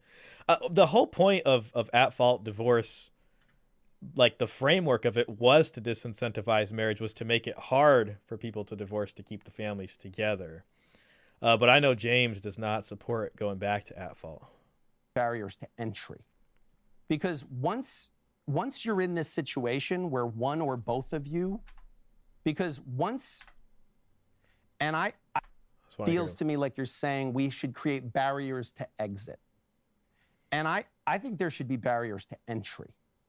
Because once you're in this situation where one or both of you are out, I don't know how forcing people to stay in that situation or making it more expensive or protracted to get out of the situation that you're in is helpful. But I think there is a logic to saying, hey, this causes a tremendous amount of pain the way we're doing it right now. There's like a huge fail rate on this technology of marriage, right? This legal status of marriage. That's what I wanted to hear him talk about. So why don't we make, like, with guns, people are saying, oh, we should have a waiting period of X number of days. I feel like Matt Walsh already doesn't like that, because I feel like anything that infringes on the rights of gun owners, like TradCons, immediately get pissed off. So he probably does not want to hear that about marriage. Also, Trevor asks, how's life going? Good, bad, going through some tough times? I'd say things aren't bad for me right now. My birthday just passed. I have been eating a little bit out of turn, and I do got to kind of trim up a little bit. I am not proud of myself. I had the most amazing root beer float. I went to Monterey on Friday. I took Friday off, and then I was in Yosemite on Monday. But all of that translated into eating out, and there was ice cream, there was cake. It was another thing entirely. Oops. Well, why don't a waiting period about getting married? Why don't you have to take a test with this other person? Why don't you have to sit down, like, as Catholic, you have to do pre-Cana, and you have to, and what part of pre-Cana is not just talking to a priest, it's talking to married couples. It's talking to, they put the men in a room with a husband, and he talks honestly about, yeah, we've been married 25 years, and we're in this religious, Catholic marriage, and here's how we maintain it, and here's how it's strong, and the women. Yo, Shadrach, shout out to you, man. Thanks for watching. And, talk to the women. And then there's, the men maybe talk to the women. Like, there's some education, premarital education. You get a learner's permit before you're allowed to get a driver's license. You have to take a test, then you have to get your learner's permit, then you have to drive for a little while, and they have to take a road test. That's to get a driver's license. Like, this is marriage, nothing. $20 in Nevada, and Elvis will marry you. And it's a legal status. What do you think should be? I was going to mention, as you already did, in the Catholic Church, that's exactly the system that's put in place. Yeah. I guess you could call it. I don't know if I'd call it a barrier to entry, but it's a longer entry. You have to walk. You have to complete. It's not so much barriers put in the way, but it's a checklist. It's right. It's. I mean, nothing great is ever achieved without having to struggle a little bit, right? And why not make it that, you want this thing, you want all that comes with it? Like, great, you got to do a couple things. You got to learn a little bit about each other. How do you think that could work outside of a religious institution? Okay, I don't know. Sounds like we might be getting to possibly some discussions on solutions or changing things. Let's see what novel ideas we encounter. Oh, I think marriage for the majority of people is not a religious sacrament. I think for the majority of people, it's cultural. And that's the disagreement, you had with Joe Rogan, and that I think a lot of people would have when it comes to issues like same-sex marriage, is they would say, well, marriage is about a commitment, and it's about validating the legitimacy of a relationship. If someone says, oh, this is my girlfriend, it's like, well, she could have been your girlfriend for like a week. It's not serious. Whereas you say, oh, this is my wife, it's like, okay, whoa, that's his wife. Like, that's a big thing. That's a status. Even though someone's your girlfriend for 10 years or someone's your wife for 10 minutes, there may be a disparity in how well, this person or how invested in you this person is. Especially when marriage is so easy to achieve that you can just literally go anybody, and just get married. So I think, what does it look like? I don't know. It could be as simple as just... It's kind of an interesting question, too. Like, was marriage always this easy to achieve? Now you just go in and you sign... you can just sign documents without the church involved or anything like that and get married. Though probably for much of especially Western European history, that was not the case, because it would have had to go through the church. And the church did have, like, I don't know, just kind of makes you wonder, maybe the barrier to entry, like what they were just talking about with Catholics, how they have this kind of, I guess, I don't know, I think classes wouldn't be the right word, but this program that they go through. Yo, Dart Sidonius, man. Hey, good to see you, bro. Another shout out to you. Thanks for coming. Encouraging people who successfully are married to, be available to or talk to or have, I don't know that you can see, in the current situation, you can't tell anybody to do anything without getting... Golden State Armed Association says before you had to pay a price for family to get the daughter. That's actually not exactly true, man. And I will tell you why. I've literally, this is crazy. I mean, it's just funny that you bring that up, because I've spent the last week deep into the weeds, man. I have been deep into the weeds. I even paid for to be able to get scholarly journals. Like, here's one, The Economics of Dowry and Brideprice. So what you're talking about specifically is Brideprice. And Brideprice was a thing in ancient societies that had less developed, basically, stratified classes and economies and things like that. But after that, and for most of European history, for marriages to happen, it was actually the wife's family, the bride's family, who had to pay the guy, which is really freaking interesting. Let me show you this interesting table. I'm actually working on a video of this. I'm writing a script and also an article that's supposed to go on somebody's site right now. Let me just find this. Economic explanations. I'm sorry, man. I know we're supposed to be watching this. Okay, here's a table. Marriage transfers from the bride side. So if you go to Athens, this is 6th century BC. Typically, the woman would bring about 10% of her father's wealth as a dowry to the man.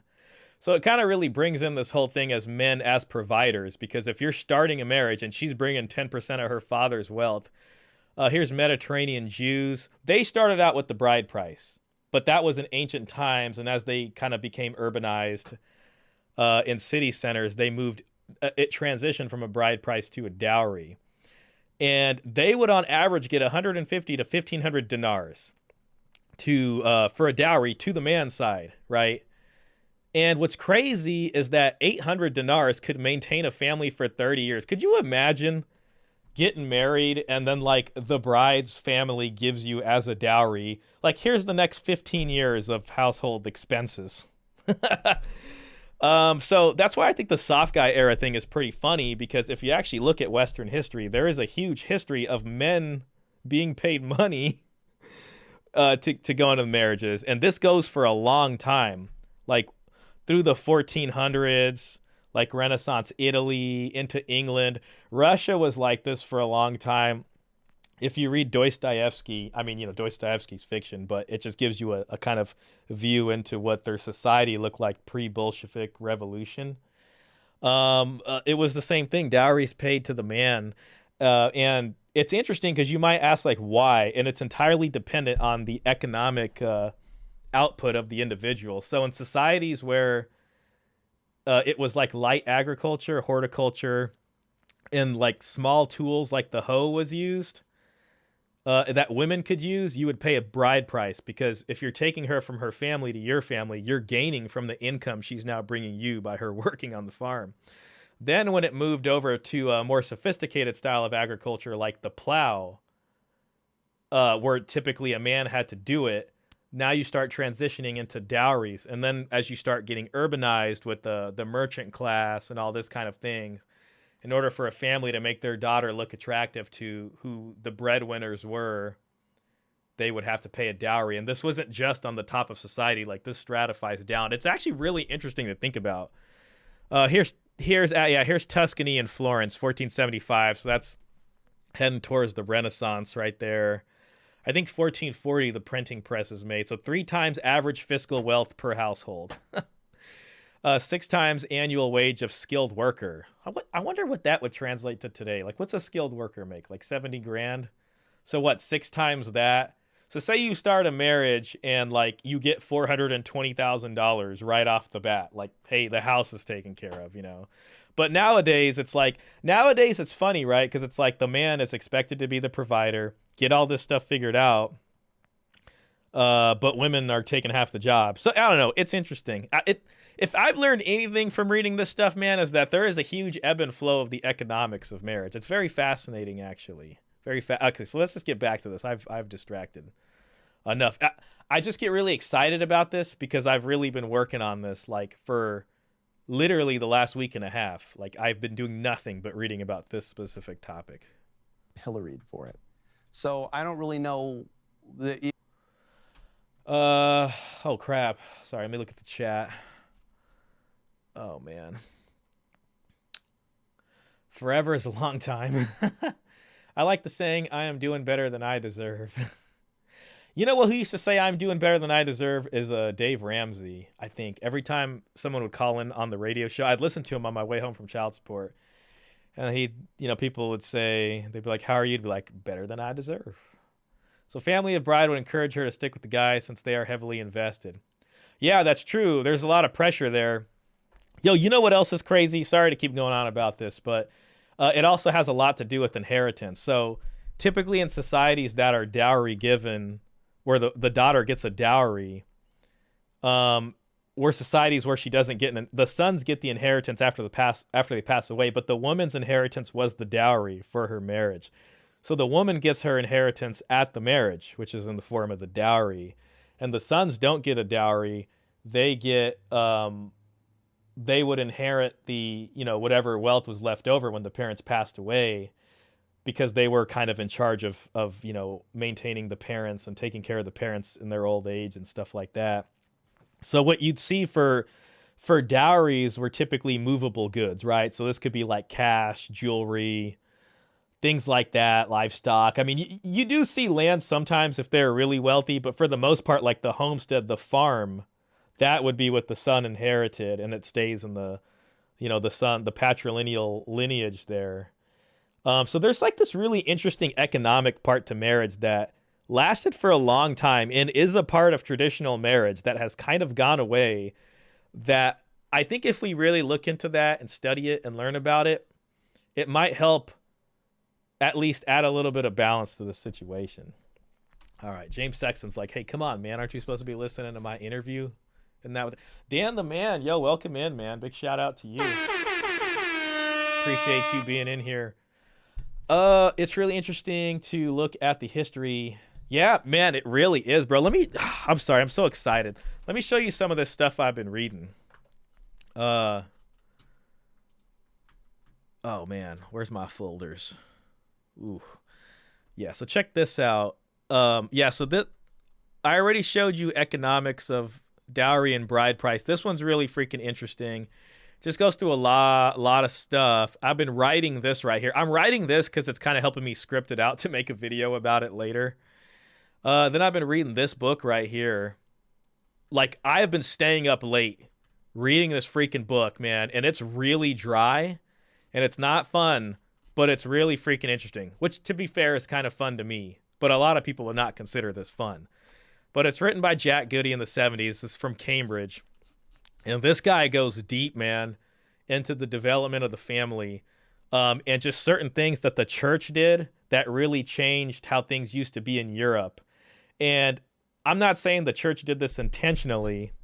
He kind of is. But basically, man, the church changed things about marriage practices that weren't even necessarily in the Bible. And it kind of led to them being the biggest property owners in Europe. And if you look this up, the Roman Catholic Church is still the majority property owner. Like, as an organization, it owns the most property, like, in the world. And a lot of it had to do with certain marriages that it prohibited. It even prohibited adoption. So there was no such thing as adoption until like 1920 in the British common law, and I think 1850 here in the US. But yes, there were all these things that got in the way of what a family could do to pass on its goods if they didn't have an heir. And what ended up happening is the church would end up absorbing all that property. So it became like, it ended up getting a lot of property because of these changes in marriage practices. But yeah, this book is crazy right here. I'm about like 80 pages into it. It's like 300 and something. I start so many books and then don't finish them, but I really want to finish this book because it's really, really good. Anyway, speaking of finishing things, we're supposed to be finishing this right here. Let's go ahead and start finishing things. Where I was from, only sons got inheritances from their parents. They give a portion of the inheritance to the husband because she doesn't get it. That's interesting. I'd be interested to hear where you're from. I just do love learning about different places. Yeah, typically if only the son would get the inheritance, then the daughters are given something during the marriage as dowry. Crooked F. I don't want to say that. I guess what I'm saying is that they made certain changes and certain consequences happened, but I guess we can't say if it was intentionally for those consequences or not, right? All right. If you put any barrier, see, I don't use barrier as a bad thing. I think that, you know, I see a barrier as like something to be overcome. It's a hurdle, it's an obstacle, and it's something to find a way to climb past or get around. And so this is a challenge, like accept that challenge. And I just don't know that what the formula, the recipe is. I'd like to think Matt Walsh is like, I know, and it's in the Bible. That some of the people that are very publicly talking about the virtue of marriage, the value of marriage, like a lot of Jordan Peterson's current work, when he talks about marriage, I think is very, very... I like Jordan Peterson, but we do have to remember he is signed with the Daily Wire, which means, you know, he is constricted to some of the Daily Wire talking points. And the Daily Wire seems to be under fire right now for not allowing certain Daily Wire members to speak about things. But that's another matter. Very well done, because he's talking about both the privilege and the challenge and the call to action and the duty and all the things that come with, you know, marriage. And instead of just, we spend so much time like talking about the cake and talking about the dress, and it's just another thing for your Instagram profile. It's just another opportunity to performatively, you know, talk about yourself. Like we've made this idea that is about joining yourself to another person so you can create life and sustain life. And we've made it about me. And well, it used to be about one family being joined to another family. And, you know, the book I'm reading kind of talks about how some of the changes that were made in Europe led to this kind of culture of individualism and this individual nuclear family as distinct from the overall what it would call the kin group, which was how marriage looked in Europe prior to that, like especially in like the Germanic tribes and all these kinds of places, which was very similar to how it looked in like the Near East and other places. And I don't know how do you do that? How do you turn something that's supposed to be so selfless into something that's even more selfish than being alone? What do you think are the major cultural misconceptions about romance and relationships that have contributed to the decline of marriage? I'll give you one of mine, and then I'll hear yours. Finally, Matt saying something. And there's a lot to choose from. We've already talked about some of them. I think, and I've talked before about this idea,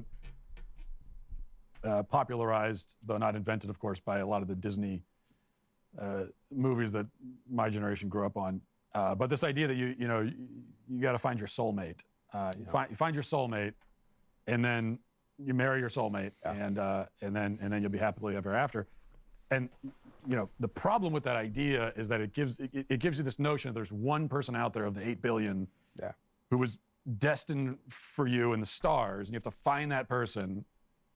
And if you find them, then everything's going to be fine. It's going to work out. But then, of course, like, well, you might end up marrying someone who's not that one person of 8 billion. Mm-hmm. And then what happens when you get married and then you actually meet your real soulmate? So what I like to say is that a soulmate is not someone you make your soulmate through marriage. I think it's interesting to hear that coming from him. A lot of that stuff perpetuated by Disney does kind of come out of like what's called romantic chivalry, and like marrying for love was not how it was really done. And then around, Renaissance onwards, you start to see the beginnings of chivalry, not just the Knight's Code, but it transformed into this kind of pedestalization of women and this kind of like Romeo and Juliet Shakespearean understanding. And what's interesting, I was actually reading about this recently, is the printing presses made, I think, in like the mid 1400s, but by like the middle of like the 1500s, the books that like one of the styles of books that are selling the most are basically like romance stories, basically like chivalric stories of like knights going on these journeys for, my lady and all that stuff. And that stuff is selling like hotcakes. And you got to remember, prior to the printing press, like people not everybody can get books because, they have to be like handwritten and things like that. So to be able to have the printing press and then people could start making one-itis. That's basically what it was. But now you can make these books and they're selling in this new concept of like romantic chivalry. Now the women want romance, you know what I mean? And the guys are trying to give it to them. And you even see things of guys who are like, I received the dowry, but I gave it back to her as a token of my love for her. And that really takes root and hold. And I'd say nowadays we've really reached this point where we've kind of hit, the end of that. And we're trying to figure out, okay, now what do we do? This is where you get women saying, chivalry is dead, like romance is dead, all these kinds of things. The origination of the White Knight. Yeah, exactly. I wish I could pull up the article I was reading. It's on my laptop. But yeah, it's just really fascinating to hear because, technology, it's funny, like the impact of the printing press. If the printing press also affected religion in a certain way, because, you used to have like just the united, I guess what you would say the Catholic Church or the papacy, And what happened is like, then you got the printing press, and most Bibles, I think, used to be in the Latin Vulgate, and not everybody spoke Latin, unless you were probably in the clergy or you're like part of like a noble family and they had the money to teach you how to read Latin. So, I mean, most people are going to church, and that's probably where they're hearing about the stories in the Bible and how to interpret the stories.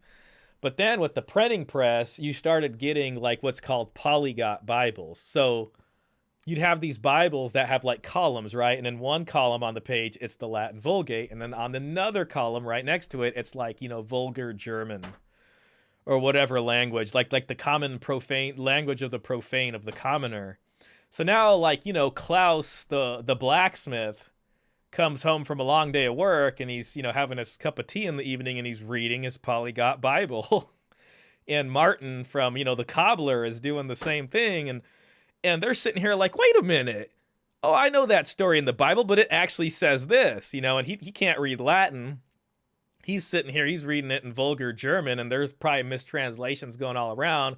So people start thinking like, wait a minute, the true Christianity from the Bible says this, and that's how you start getting, this kind of pushback onto the Catholic Church and all these things. So I guess what I'm trying to say is like changes in technology have these far-reaching impacts that change things.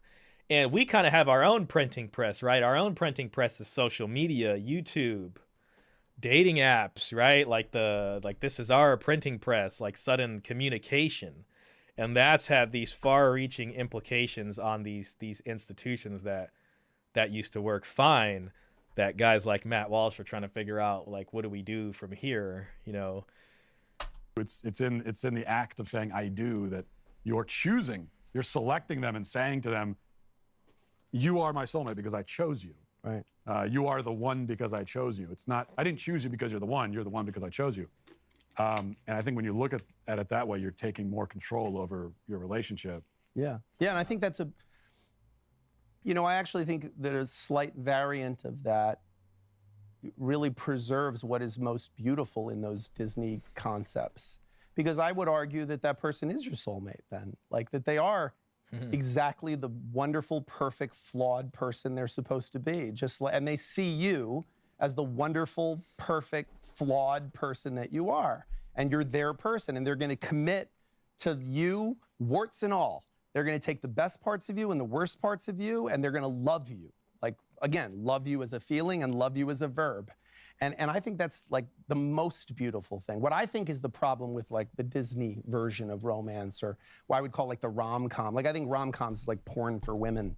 That's exactly what it is. Yeah, see, and that's what was going popular after the invention of the printing press, were all these like romantic chivalric stories.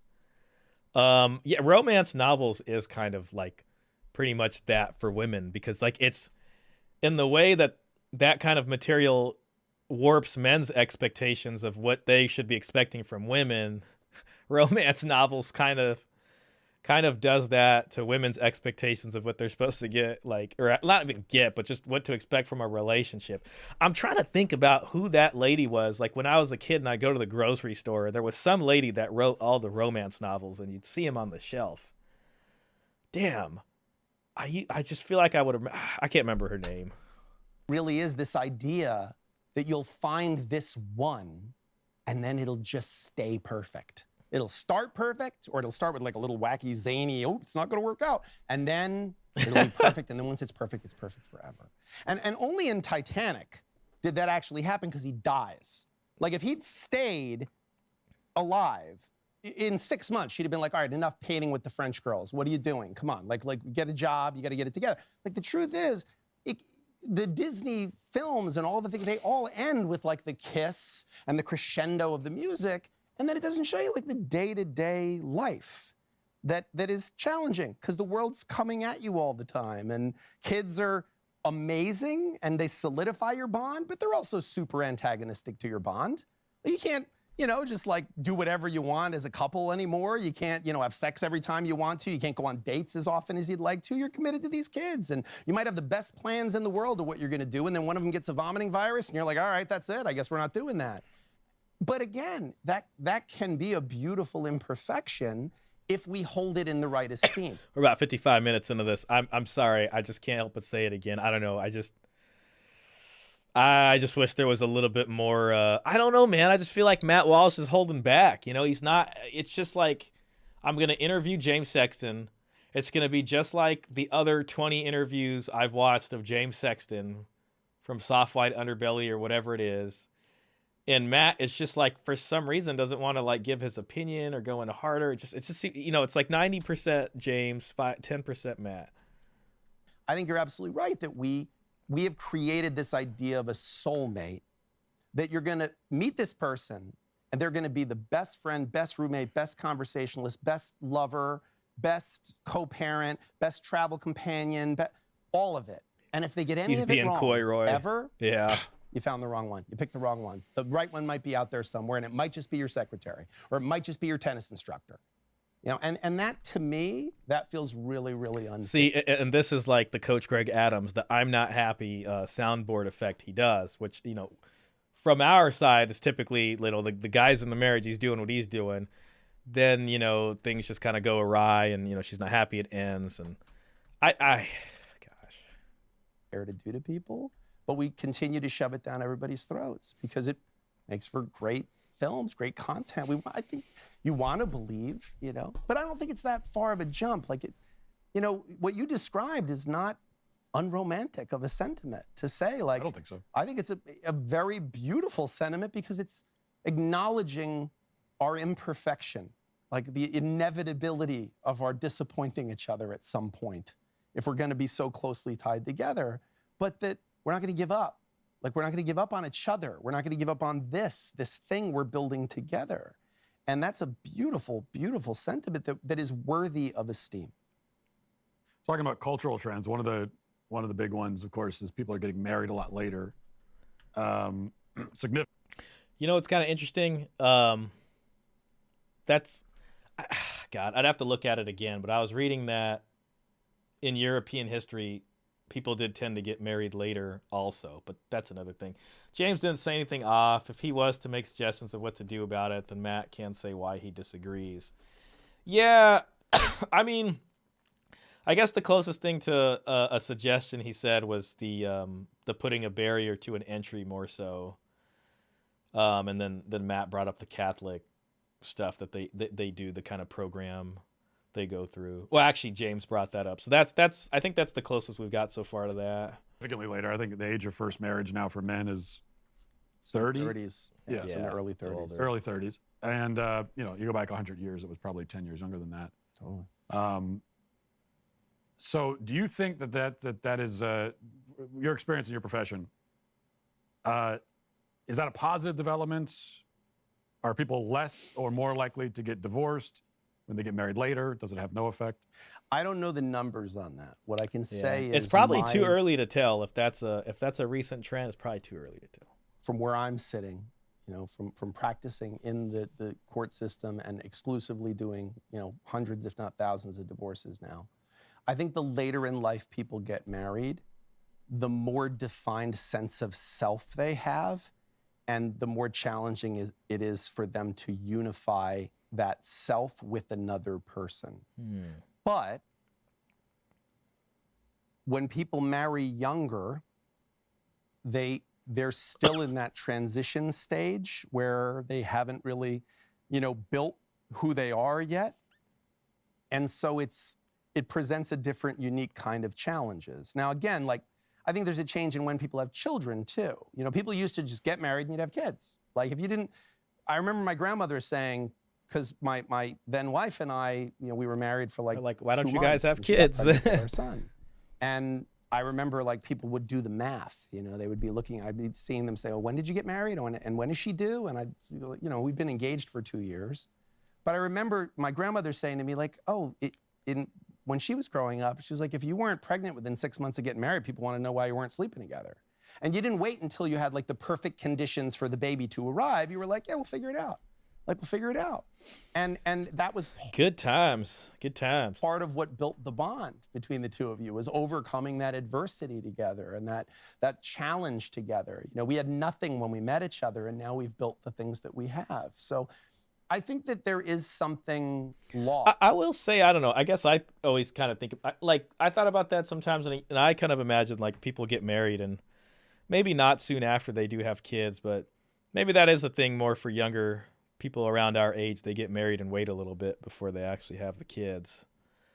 Let's see. Shadrach says, a man in 2024 that commits to the institution of marriage needs to be committed to an institution. Well, they do say marriage is an institution, so institution of marriage. Yeah, well, that's what I was kind of hoping that they'd talk about. You know what I mean? Because they almost briefly touched on his sort of thing of marriage as an outdated technology. But they just haven't gotten deep into that. Oh man, Trevor. Oh shoot, big shout out over here. Big shout out. Oh crap. Oh, that's the wrong one. Oh shoot. Oh, damn it. Sorry, bro. I fat fingered it. There we go. Thank you, man. I would love to get your reaction to the video, The Coming Incel Revolution by Woodif Altus. Oh yeah, man, you put that in the Discord. I forgot about that, bro. You're right. I was supposed to do a reaction to that. Man, you know what, bro? If we get to the end of this, it's 8:55 p.m. Maybe I'll just keep going. I'll ask the viewers if, you know, how you guys feel about it, and if I got like it in me. You're right. You did ask me that, dude. I forgot. I apologize for that, man. In getting married later. The incel revolution. Man, that's a word I haven't heard in a long time either. I mean, I hear about it, but I just remember when like the incel stuff was like big in the media. In life, both that you don't have as many opportunities to grow together and endure together through challenging times, and also because you have such a defined sense of self that becomes more and more solidified, a routine that's more and more solidified. You've probably, in the current culture, had a lot more sexual partners prior to marrying. So you're going to be doing a lot of comparing in terms of like your sexual satisfaction. And there's been a lot of research on that. So what's interesting is like where Matt's coming from. I mean, he's coming from the church where they do like a born again thing, right? So James is kind of saying like these people have a developed sense of self. My guess is that like if Matt had to come up with the retort, he'd probably say, well, okay, yeah, they have their past experiences, but if they come to the church, get reborn, you know, through the belief in, you know, the religious belief in their Lord, then they will be reborn and have a new sense of self in which they can, you know, maybe get married in that way. Well, I think that these are all factors that play into it. But again, we don't look at it in an honest, agenda-free way. Like everybody kind of brings their own, they look at the same set of data and go, oh, this proves that men suck. Oh no, it proves that women suck. Oh no, it proves that you should never get married. No, it proves you should get married much younger. Like, and they're just taking the same data set and just all extrapolating from it whatever point they want to make. Like their prejudgment of what the outcome should be, they find data in that pool to support it. But I don't think it's an honest enterprise.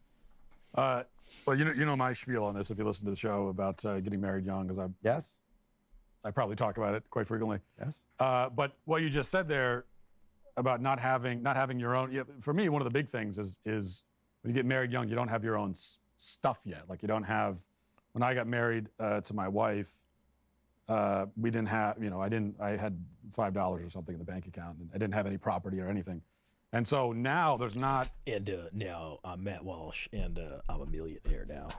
What I hear from a lot of married couples, but there's this tension of, well, this is my money, this is my stuff.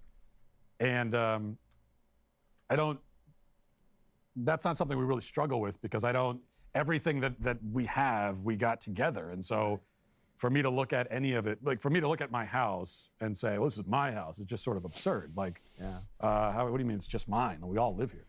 Or the money in particular. Like, it's not just my money. But that's because you were at a completely different place.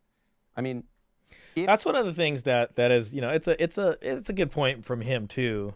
I remember having this discussion a long time ago with somebody, but you know, a lot of the stuff that the red pill guys or whatever, you know, Manosphere talks about, some of the big points are just like the high standards of women or whatever, expecting a guy to already be high value, quote unquote, or have all these things. And it used to be, you know, people got married young. They didn't really have anything, but they built their life together, which I think, you know, is good. But the other way it would be that like the guy gets everything without the woman, and then they're expecting him to have that and then marry them, which is, you know, that doesn't make any sense. Shadrach says, wait till this guy gets divorce raped. Oh man. Yeah. And listen, man, like I wouldn't hope that, you know, for him. Like, I know you're not saying you hope that, but it's just like, yeah, well, you know, we have Steven Crowder essentially. Like if he gets Crowdered, basically, yeah, you know, well, any one of those guys, honestly, Michael Knowles or Ben Shapiro, And it sucks because one of the things I like about James Sexton is he's just so human about this stuff. Oh crap, it's trying to get me to run ads. I'm gonna hit skip ads.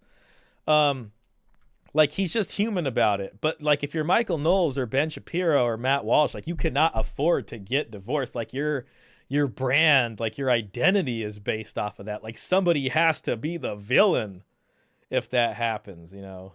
It's going to hit him like a Mack truck.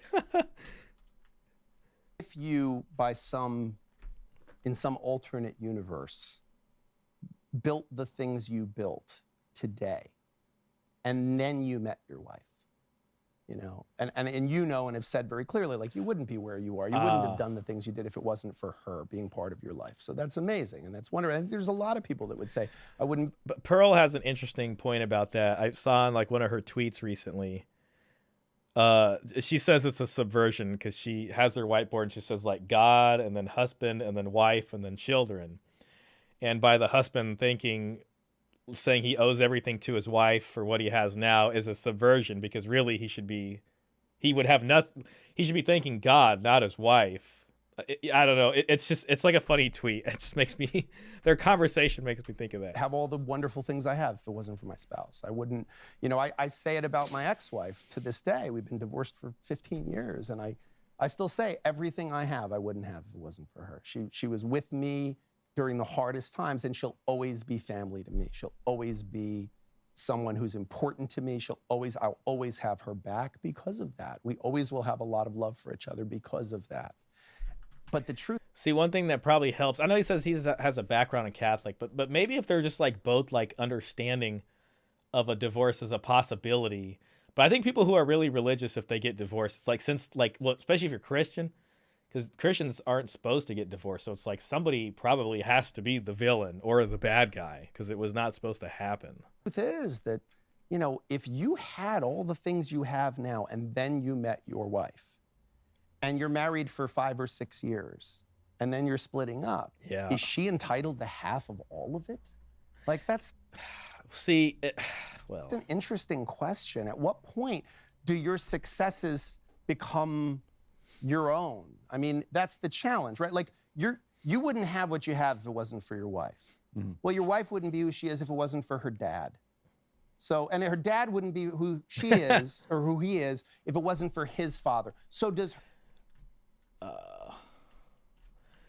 If a tradcon gets divorced, they either fade into obscurity or join the dark side. Yeah, I mean, well, you remember with Crowder, it was like an immediate excommunication for him. You know, I remember Candace Owens came after him very hard. Like he got the cut pretty quick. I do wonder what it would be like if someone, I mean, God forbid, but if someone in the Daily Wire did go through that, like, would they still be at the Daily Wire? It really reminds me of that episode of The Simpsons where Milhouse's parents get divorced. And then there's a scene where his dad, he works at the cracker factory, is getting fired from his boss. And it's like, why am I getting fired? And the boss is like, well, crackers are a family affair. Or like and like basically since he's getting divorced, they're like, we don't want you associated with our organization. It was really funny. I don't know why Mr. Pitt's comment didn't appear in my overall chat, but I do see it on my other thing here. I just don't see, man, this is, if I was going to make a thumbnail of me reacting to this, I would probably choose this still. I just don't see the benefit to marriage. No one can explain anything. Everything tap dances around the question, rolling on the floor laughing, man shrugging. You know, I like, obviously, ideally, it's supposed to be, you know, for a family to be raised in the same household and all these things. But I'd say a lot of the problem just has to do with the disagreement of roles lately, compounded with, like, you know, feminist things and then the way the law is. The law basically says everything is 50-50, which would kind of presuppose that, well, then both of you guys should be bringing 50% of the provisioning to the deal here. But, you know, that's not the case. Most people want the man to do that, and then the woman wants to kind of take it easy and stay at home when she wants, or maybe work, but really it's the man's job to protect and provide. or whatever. And then others will say, well, if it's 50-50, then that typically doesn't work out anyways. I tend to say, well, if it's not going to work out, at least it'll end a lot more cleanly. But then reading about all this dowry stuff, it's like even for a stay-at-home wife, women did not come to marriages with their hands like this, you know, like they didn't come to it like asking you to like pour stuff in there empty-handed. They came to get married with money behind them, and it's like, yes, I am going to be a stay-at-home wife and do this, but I'm coming. Like we saw that table of dowries. They did not. They came and their families set them up to help this household be successful. So I would say it should be 50-50 right now because that's what our laws, our divorce laws would entail. That's what our culture entails because we have equal opportunity employment. And if the woman wants to come as a stay-at-home wife, then she should be coming with the dowry if we're going to get super traditional about it. So listen, like for me, it's not even about saying it should be this way or it should be that way. But what I don't like is the other side saying the man should be the 100% sole provider and you're not masculine if you don't do that.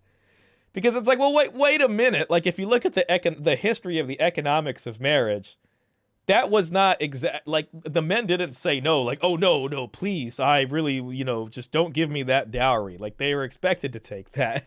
It's part of the game. It's like, was King Henry VIII not masculine because he took a dowry from Catherine of Aragon? You know what I mean? Like, I mean, there were just so many, whoever, like some ancient Roman general, some guy in Athens, Greece. I mean, were all those people not, isn't that where masculinity was supposed to be from? All those guys were getting money from the bride's family. And that's why I think the soft guy era is pretty funny, because I think in a way, the soft guy era has kind of unconsciously realized that, hey, wait a minute, there's something we are supposed to be receiving from this deal that we haven't been. And they're like almost there and connecting it. It's like volunteering to have your pockets patted down. Yeah, it's getting picked up from the ankles. Grandfather, should you give him like half your stuff if he needed it? Like, yes, there's value to family, of course. Like you owe her parents a certain debt of gratitude and respect. Yeah, you do owe her parents. And you know what made it easier to owe her parents? When her parents gave you a dowry to get your household started. I mean, listen, man, if this woman comes with nothing, she comes like this to the marriage. She doesn't work. She brings nothing. She contributed nothing to the house. If her dad needs to get picked up from the airport, I'm going to tell him to take an Uber. And if he doesn't like it, well, that's too bad. And you want to be there for them. You've joined our families together. But do you owe them what you've built because they helped build her and she helped build you? Like, how? And they used to help build your new household, in some way through that dowry. How far out does this succession chain go, and how much do you owe? And again, reasonable minds could disagree. Reasonable minds could say, no, the minute you marry somebody, everything should be equal. But I guess what's baffling to me as a divorce lawyer is no one explains this rule set to you before you get married. That is like the craziest thing, and I think that's so true. It's like when you finally look at family law, like you just have me just sitting in the child support office, like the men I spoke with, even the women too, like nobody really knew how it was going to go down or what the law actually was until it was like, you're just so deep in the situation. All you can kind of do is just like, let it happen to you. You know what I mean? And, that is true, but it's just like the law is so complex. It's like even if you put it all there on a bunch of sheets of paper for people to sign and initial off before they got married, most people would probably just initial sign and not read it anyways. Nobody explains to you that conundrum, that question of like, when does it become ours, as opposed to, what if you had the opposite spouse? What if everything you accomplished in spite of this person? What if this person said to you, you know what, Matt, no one cares what your point of view is. Like, get a job, man. Get out to the Home Depot and get a job. Like, this sitting in your car talking to yourself is weird, and it's never going anywhere. And then it does go somewhere. Do you owe her half? Did you succeed because of her or in spite of her? And then the question becomes, what do you owe? And by the way, who's the one to decide? The legislature? People that work at the DMV? They're going to get to decide how much I owe someone? I mean, that's literally what, if you would just equate child support with the DMV. Like, it's basically, we're not that different from the DMV worker. We're just another like government cog in the machine. And it's like, yeah, let me punch that into the calculator. Here's what you owe. Oh, well, that's a really interesting argument you told me about why that's unjust. Unfortunately, there is nothing I can do about it. And if you'd like to pay online, here's some information. What we built is a we versus a me. Like, that's true. That's why I always talk about prenups. I like prenups because prenups is a couple saying we know better than the government. Family law is atrocious, so rigged against men. Everyone makes money off the man. If you as a man especially step into the provider role, that's and it ends. That's basically what it is. Even if it doesn't end, I mean, yeah, you're the provider, and that's what it is. The thing is men are pretty much shamed into being solely that role, and men have taken care of their families and are responsible for that, for protecting and providing. But again, like I said, women did not historically come empty-handed to the wedding, especially in Western civilization. This is new. We know better than the government. We know our rules. Like, we have a right to our rules. Listen, you want to wear a mask for the next 5 years? Cool. You have the right to. If you want to in your home with your family, yeah, man, that's your right.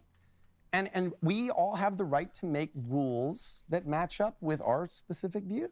So why can't a couple that's decided they're going to join their lives and build family together, why can't they make the rule set? I'll tell you right now, it's because of the state. It's because of the family law is so big and grossly, out of proportion and powerful that it intrudes into the private lives of the citizen. And that's especially true of the child support system, which is a federally created program that was basically just thrown onto the states. People will come to me and they'll be like, well, it's up to the states. So why are you mad at the federal government, Shah? The federal government, it's the states that have their own laws. You need to do this at the state level, but it's like, no, it's not true.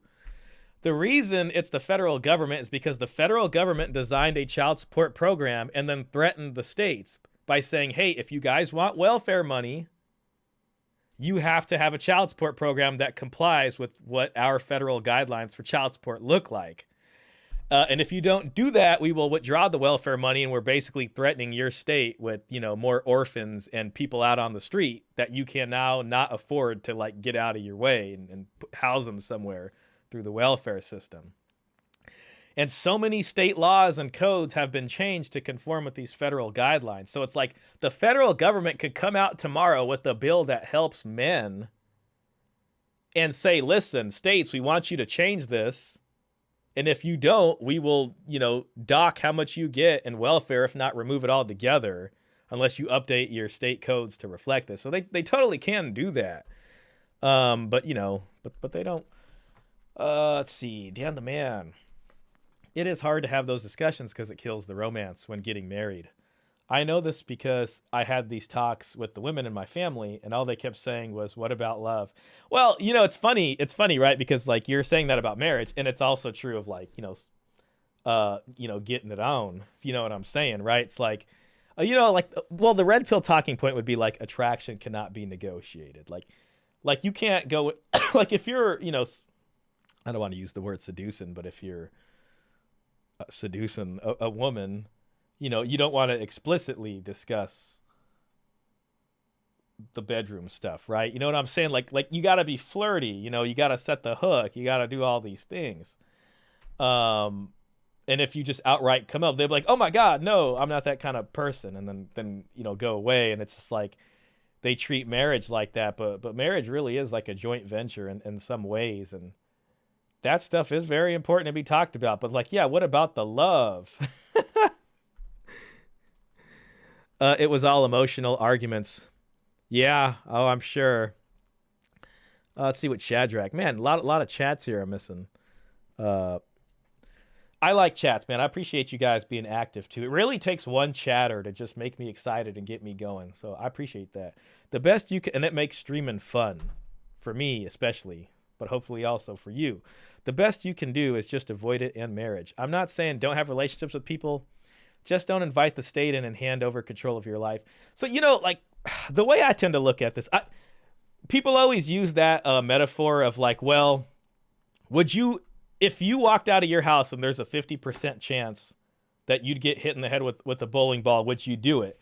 And most people will be like, no, I wouldn't do that. That's stupid. But I've thought about it, and I know myself, man. If I was stuck in my house for a long amount of time, I would probably eventually walk out of the house and just take the chance of getting hit in the head with the bowling ball, man, because I'd probably get cabin fever. I'd start losing my mind. And I do realize that like at a certain point, you probably do got to walk through the fire. But now how you do that and what steps you take to mitigate that are important. And the reason I wanted to hear him talk about marriage as an old technology is because we've actually created a lot of legal frameworks that have kind of undone the need for the actual marriage contract. So like, if you're a man and you got married, one of the benefits was that the kids born of the marriage were your legal children, and you'd have rights over that come with being a legal father. But nowadays you don't actually need to have the marriage contract to have those rights. You can just sign a voluntary declaration of paternity at the hospital. And all U.S. states have this program, whether it's to sign the certificate or that specific document. And it gets filed with the state and is a legal finding of paternity. So it's like, instead of signing the marriage contract, you can avoid that, not have your assets joined. When the baby's born, you can sign that document. And it's the same thing as if you guys have been married. So then if you guys do get split up and you need to fight for custody, you already signed that document. There's no question about who the father is. So there are these things they've created that's kind of unknowingly gotten rid of the true value of the marriage contract, which is kind of interesting. But yeah, but obviously relationships are important. People want that, and that's the tough part. I do hope and pray people find someone significant to them, makes them happy. Golden State, as a guy, you should say, if you love me, have your dad give me a nice dowry, then real talk.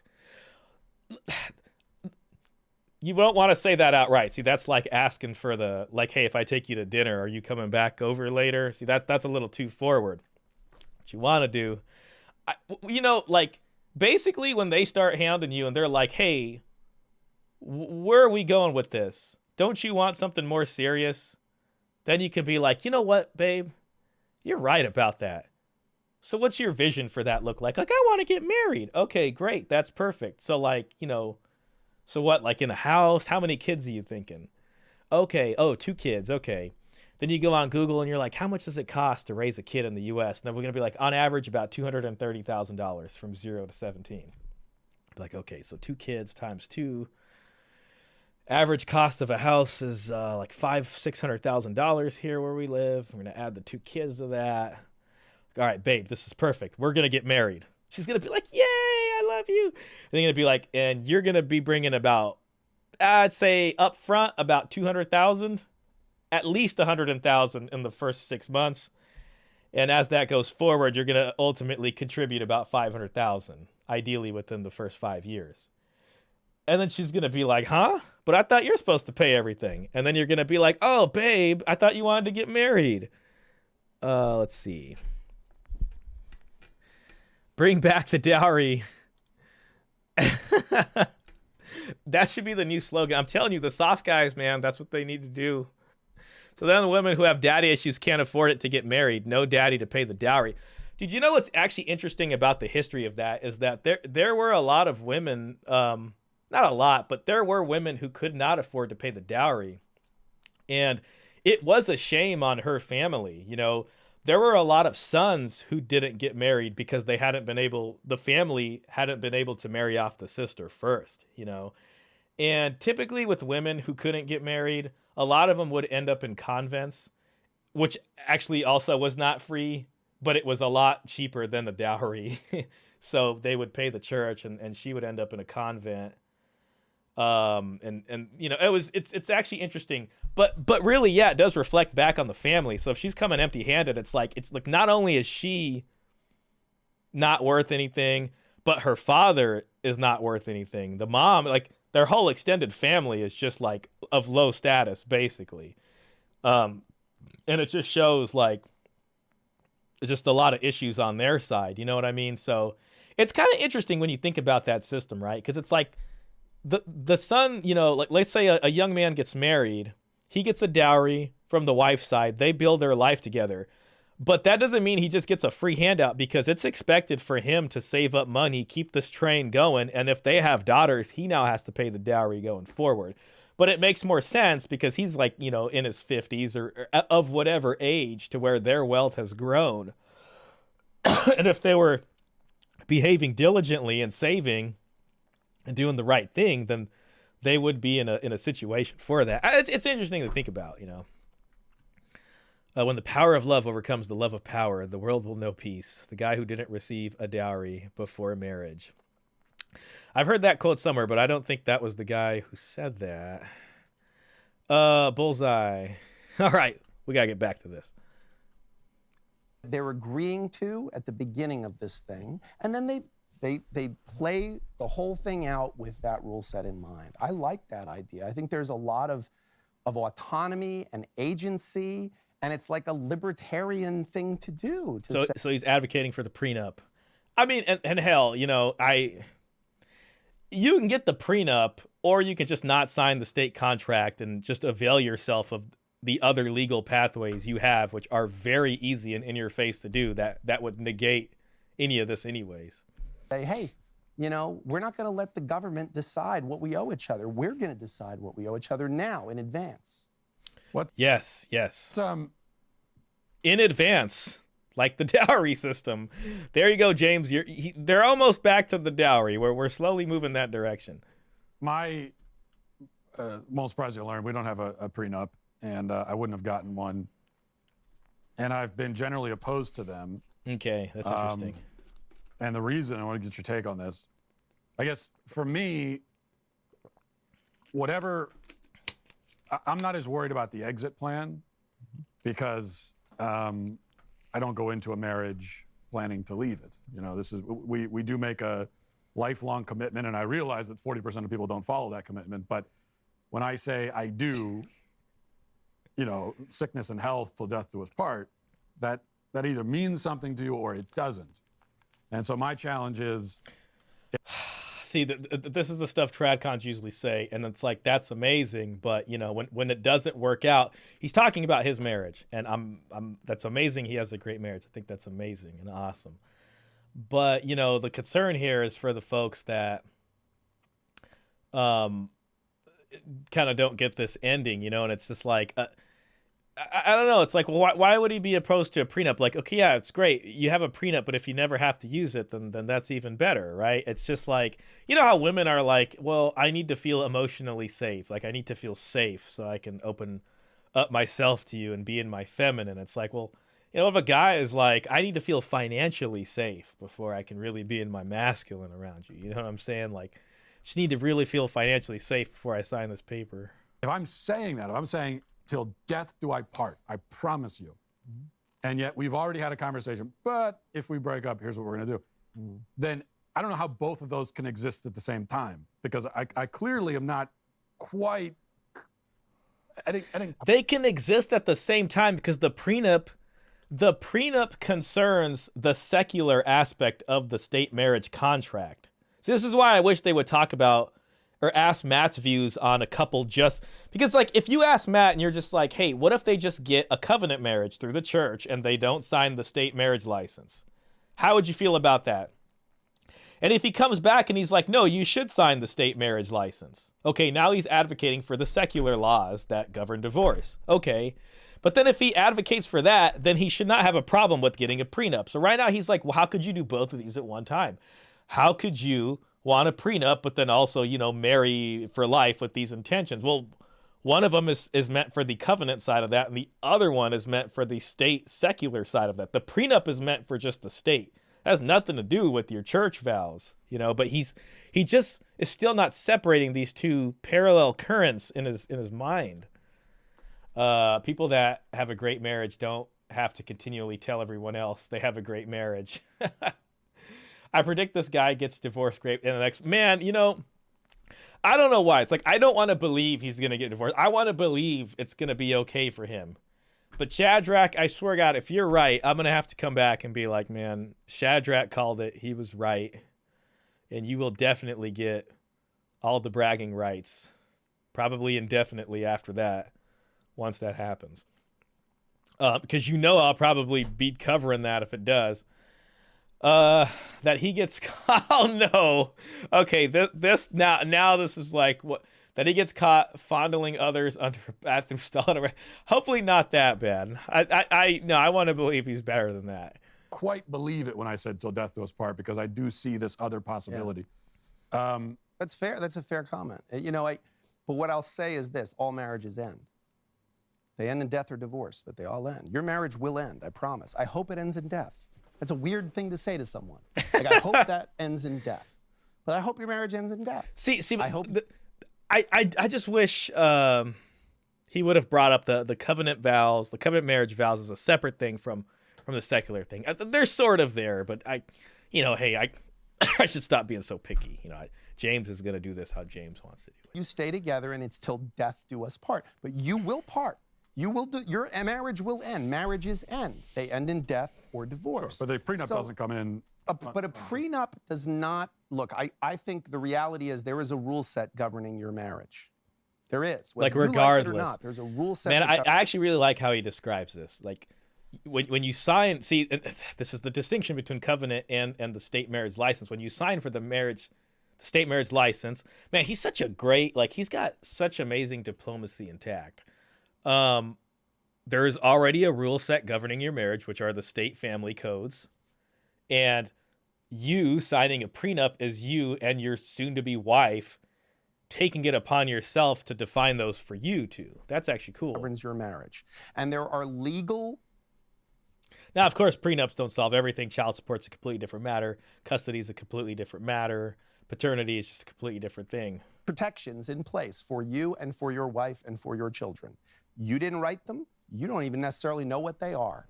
You don't really care because you're happily married. And you're like, it doesn't matter. I don't care what those rules are. I'm never going to play that game. So I don't care what those rules are. But look, the truth is the statistics for marriage are quite grim. And I don't think if you and your wife had agreed on a rule set at the beginning of the marriage, that it would have doomed your marriage. I don't think that you're staying married to your wife or she's staying married to you because you know it would be financially disadvantageous for the two of you to split up. I don't think it enters into your mind. And I actually think there's value in having your spouse know that, you know what, like you've built success and you built it alongside your wife in your marriage. Okay, if she left tomorrow, she'll be fine.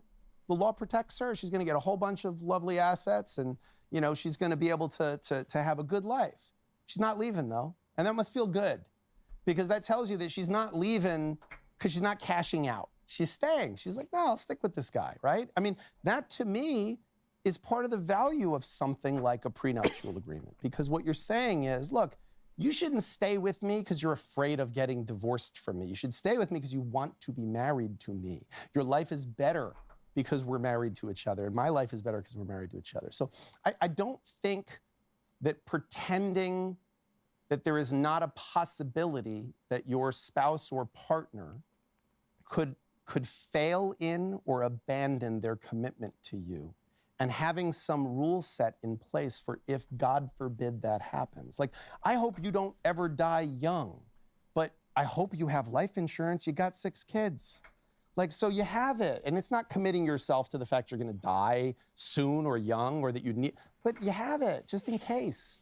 And I don't think that there's anything wrong with that, just in case. I don't think that I don't act more reckless because I have life insurance. I don't go skydiving because I've got insurance, or who cares? Like, you don't go skydiving because you don't want to go skydiving, because you don't want to risk your life. Your life's too much fun, or you love it too much. Yeah, I think the argument for a prenup that I could personally find potentially compelling, although I still wouldn't want one for myself. It's too late. But it's too late anyway, right? He can get a post-nup, maybe.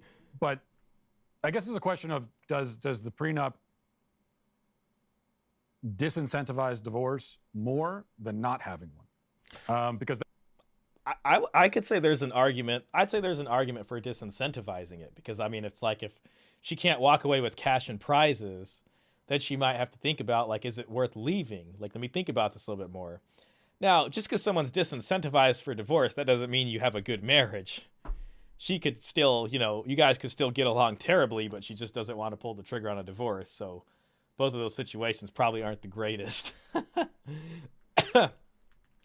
She knows he's going to make a lot more money, yet before she punches out, she's just not going to cash out early. Oh, they're trying to make me give ads again. No ads. She's just not going to cash out early, but she will cash him out. That's my prediction. I brought that up to the woman in my family, Dan the Man. I brought that up to the women in my family. Why not get a religious marriage and not a state marriage? I'm from a TradCon family, by the way. And they said they need the tax benefits. Honestly, man, the tax benefits are relatively minor. It's like that. I don't know. That doesn't justify the cost. I do wonder what they'd say about signing a prenup, though. That would actually be kind of interesting to hear. Like, they give you an excuse for that. I'm gonna start raising eyebrows. And then he will red pill rage. Oh God. Well. We've seen a little bit of that with Steven Crowder. And at some point, they just got mad at me and left. Yeah, man, I get what you're saying. Sometimes, like, I could see how that's a conversation just not worth having. The tax benefits are negligible anymore. They're not worth anymore close to the risk you take on. That's exactly what I'm saying. Yeah, Shadrach has it. That's the other concern that I know people on my side of this discussion. Honestly, if the state should really make those tax benefits a lot better. Like they should make that. They want to make this deal a lot more attractive to people. They should at least really up those tax benefits for married couples. Like, I don't see nothing wrong with that. Have about prenup is that are you in some ways not just acknowledging the possibility, but also in some ways incentivizing divorce or making it sort of easier as an escape hatch. Yeah. But you can. How would a prenup make it easier as an escape hatch? No fault divorce already does that. Like, the lack of a prenup plus no fault divorce makes that the most incentivized escape hatch ever. A prenup with no fault divorce does disincentivize it. Also make the argument. I have heard some people make the argument that, well, actually, having the prenup is a disincentive. Okay, for that's divorce. yeah. In some circles. I wonder if James Sexton will go in on the no fault thing, or if he'll just say, well, if a couple gets the prenup, it forces them to discuss this before they get married. And if they can reach an agreement prior to getting married, they're less likely to get divorced because they're on the same page as to what the rules or the deal looks like.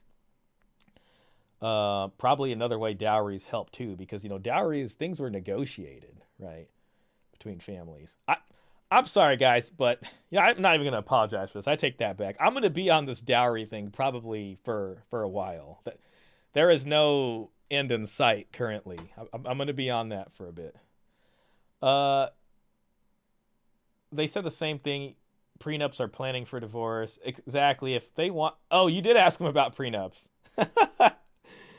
It sounds like they gave you the Matt Walsh TradCon answer. Exactly. If they want to be a partner in the covenant, they need to sweeten the pot a little bit. Exactly. Honestly, the state should not be involved at all. Circumstances. What do you think? I think one of the places where you and I have an overlapping logic is we both like reality. I just like living in reality. I like to know what the rules are. I like to know... I think there's value in living in reality, like being honest about what's really going on.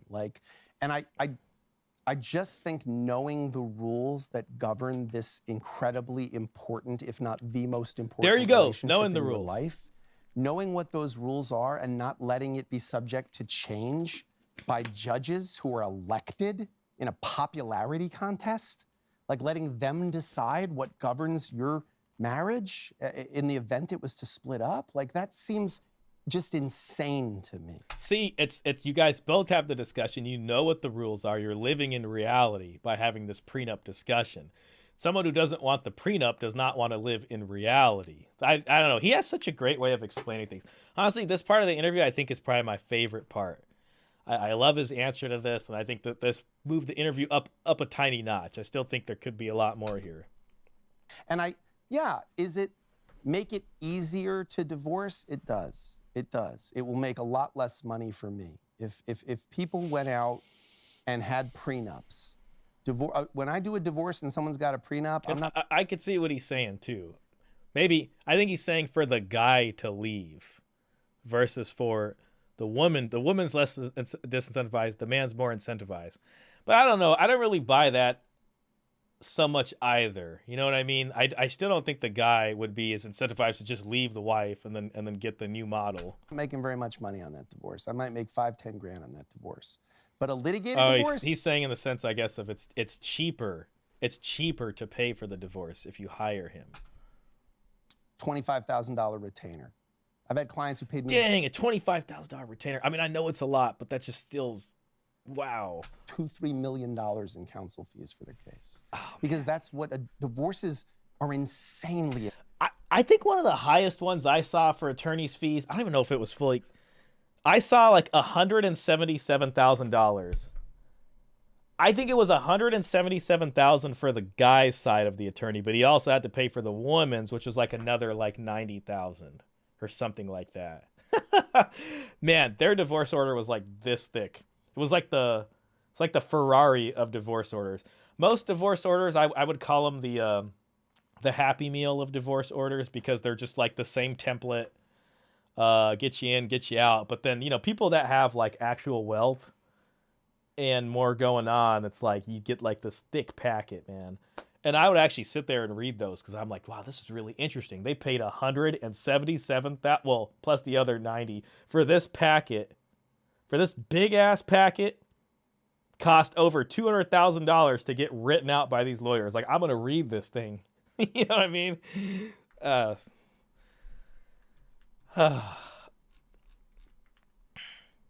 Prenups don't work. Hey, B. Alexander, I think it's the first time I'm seeing you, man. Shout out. Basically, all his retirement went to the... Well, yeah, that's what would happen is... I would call it juicing the nest egg. I guess retirement's one way to look at it. I would look at it as like the kids... All that money they spent on the divorce and all that stuff could have went into these kids' futures, man. Like, directly to the kids. So it was always unfortunate. Expensive. Insanely expensive. I'm $750 an hour, and I'm nowhere near the most expensive. Honestly, and this brings me to another thing. It's just like inheritance and keeping things in the family and passing things on to the kids and generational wealth. Like, because people can't stay married and all this stuff, generational wealth is tough to accumulate and pass on because people have such trouble with this. And I always used to think about that too. That's a shame. It's a person in New York. It all just goes back to the state. You know what I mean? It goes to the court fees, goes to all this stuff. It all just gets blended. Like I have colleagues who are $1,500, $1,800 an hour. All this time, exactly. All of his retirement went to the attorneys and judges. And not just his retirement. I want you to add Junior's college fund in there too. And great lawyers. But like to say that, yeah, will it make it easier to divorce? I guess it would. It would make it less expensive to divorce. It would make it less expensive in terms of the counsel fees. But if the only thing that is keeping you from getting divorced is that, well, it'd be kind of difficult, I don't know what does that say about your commitment to your marriage? There you go. Like, I don't think you're not getting divorced because it's, really expensive and kind of awful to man, go through that's a great point. See, I'm liking this part of the interview. I'm like, this is a nice little back and forth. Like, this is if I was watching a tennis game, we got a nice rally going back and forth. We weren't getting that for like the first, 50 minutes. Of course, you're hopefully married because your life is better. You made a commitment. You take that commitment seriously.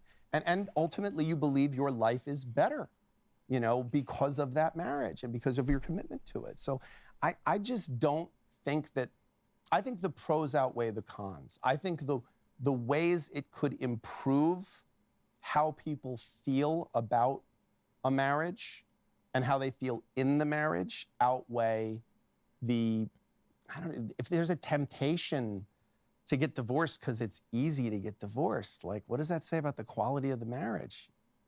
It certainly doesn't say anything great about the marriage. The last thing I'll say about this, I'll let you have the last word on the prenup.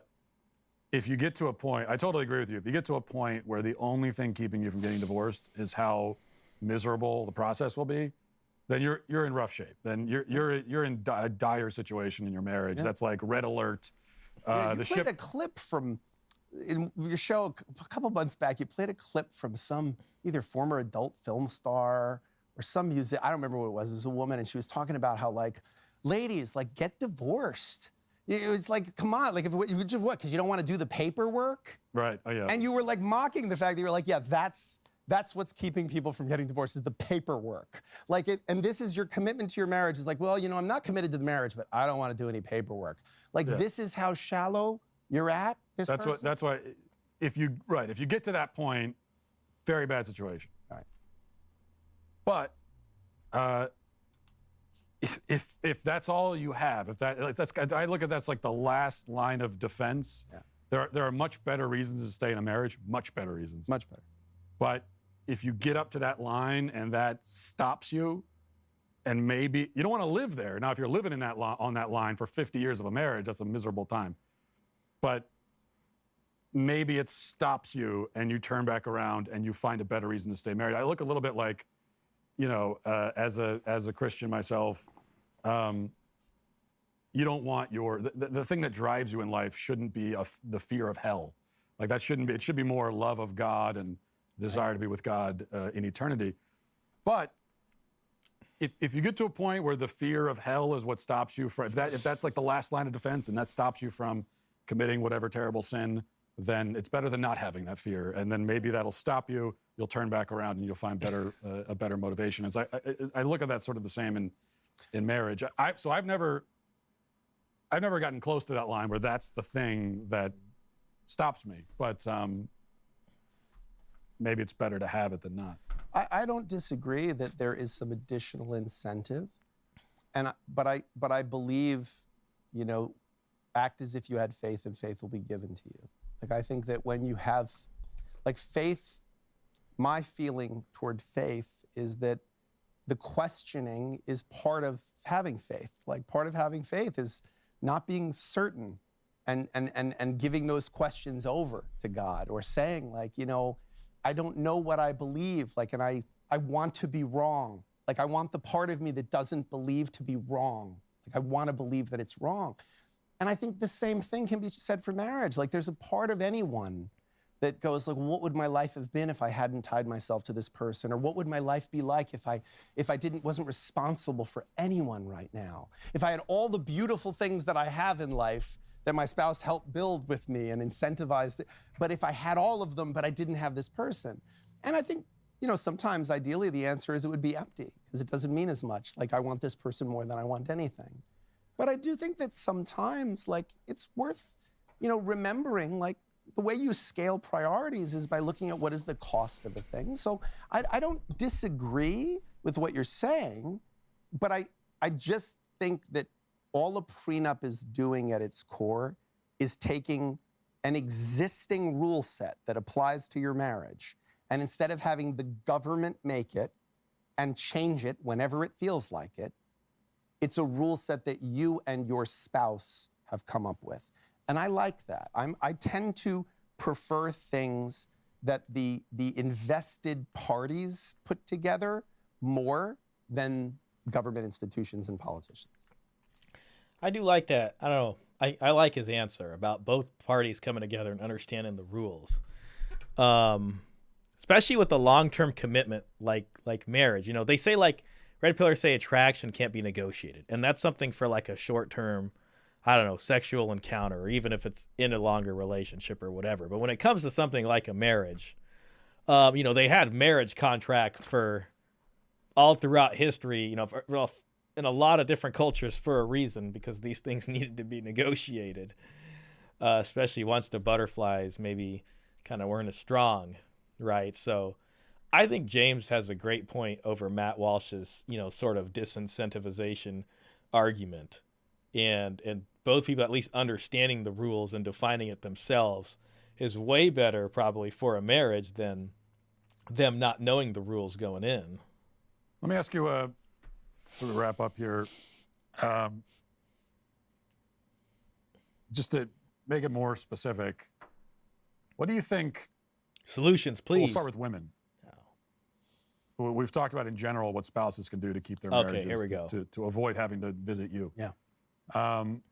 So what should women do specifically? Sex.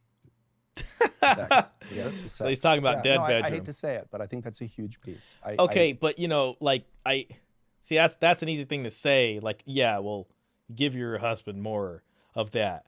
Okay, but then it's like, well, I don't know. I want to, but I can't because I'm not in the mood. Then it's like, okay, and it's on the man. How do you get her in the mood? You know what I mean? It's like, I don't know. Maybe I'm wrong about this, but it's just like, for me, it's just like, they can't just robotically do that. You know what I mean? I think they have to be turned on to some degree. And there are women who are just like, I don't know. I'm trying, but I can't. You know what I mean? So it's like, it's not just that easy. The most common thing I hear from men is that their wife stopped sleeping with them, stopped being intimate with them, playful with them in a sexual way. Like, there is a tremendous, amount of, before marriage, women are very much, more so than ever, encouraged to be objects of desire and to, use their sexuality to entice a partner.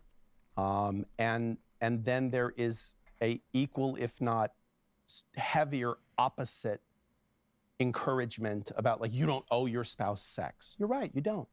You don't owe your spouse sex. They don't owe you compliments or a kind word. Like, you don't really owe each other any of that. But why did you get married? Like, if you, this isn't about what you owe each other. This is about what gives this other person joy and inspires the best in them, and vice versa. And how can we do that? Because that same cycle of misery that people experience that lands in my office, which is, like, well, why should I sleep with him? He was working all the time this week. Well, why, she said, why should I, want to come home? When I come home, all she does is complains to me. Well, that cycle of misery, it can also go the other way.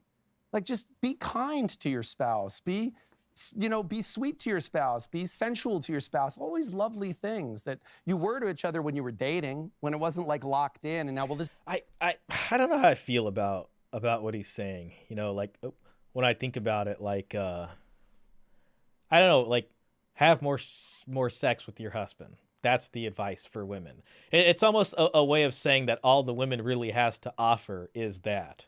You know what I mean? I'm not saying that he's saying that, but it almost kind of indicates that, and maybe if women brought more to the table in other ways, like dowries, but you know what I mean? Like equal opportunity employment, bring something else to this deal so that you respect it more. And then you're bringing more than just sex and birthing the babies. You know what I mean? So I don't know. We'll see what he says going forward. This is my person. I don't have to tend to this anymore. That's like saying, like, oh, well, this is my house. I don't have to take care of it anymore. I bought it already. Okay, well, yeah, you bought it. You invested in it. It's yours. Like, treat it with respect and love, and like treat it like always be closing. Like, you should always be trying to, like, close the deal with your wife. Like, you're playing above the rim. She is too. Like, you're both lucky to have each other. So why wouldn't you treat each other like that? Like, why wouldn't you treat each other like, I've got this thing and it was loaned to me. It's not mine. I don't own it. It just doesn't sound that different from, like, the standard sort of things. Like even like that Matt Walsh or Ben Shapiro or Michael Knowles would say, like, spend time, blah, blah, blah, blah, blah, like date night. Whatever the trad cons say, Mr. Pitt, we got. Mr. Pitt says, there's a reason they're against legalizing adult services. All their leverage would go out the window. Yeah, that's the interesting thing too, right? And this is kind of where some of the red pill talking points could come in, right? Because it's like, well, she's not in the mood. How do we get her in the mood? Well, someone like Rollo, who's been married but doesn't cheat on his wife, would say, well, you can apply dread game in a situation like this. You can even have a kind of abundance mentality and get away from one-itis with your wife. Doesn't mean you have to cheat, but you can do this and focus on other things and pass the shit test. And this will then cultivate, genuine attraction that then reinvigorates the sex life. Like, there could be those answers there. I guess, James kind of didn't exactly label himself as red pill, right? So, I don't know, shout out to It's Complicated channel in the house. I appreciate you. It's an honor to have you watching. I really mean that. And I love all of your videos. So I do got to do some reactions to well, especially your latest video. So why is it hard? Oh, it's complicated channel with the question. Why is it hard for women to be in the mood when it's the man who has to perform? Man, that's a good question. Why is it hard for women to be in the mood when it's the man who has to perform? See, and this gets into like, and I don't even have the answer, and I can't profess to have the answer. And I guess like it would be nice to say like, well, like the woman just has this like in inventory to be able to just provide to the man at any given time. But it's just like, I hate to get too grotesque here with the biological description, but it's like they gotta be in the mood to open up to receive you. You know what I'm saying? And it's just like if they're not in the mood for the flower to open, then it's just like a problem. And it's like I don't know if that's them having a mental block, but men have to develop all these strategies to like get them past that somehow. Now, what you might say to me, well, then how the hell does a woman take, X amount of hundreds of dollars for some adult services and is able to perform right away? I don't know how to answer that. See, that doesn't make any sense. That kind of goes back to what Mr. Pitt's saying about legalizing adult services. That's true. I would be for like if that came to a vote tomorrow, I would vote for the legalization of it because it's the same reason like I don't think you should outlaw nudie videos. Like I don't watch that stuff. I don't think it's good for you.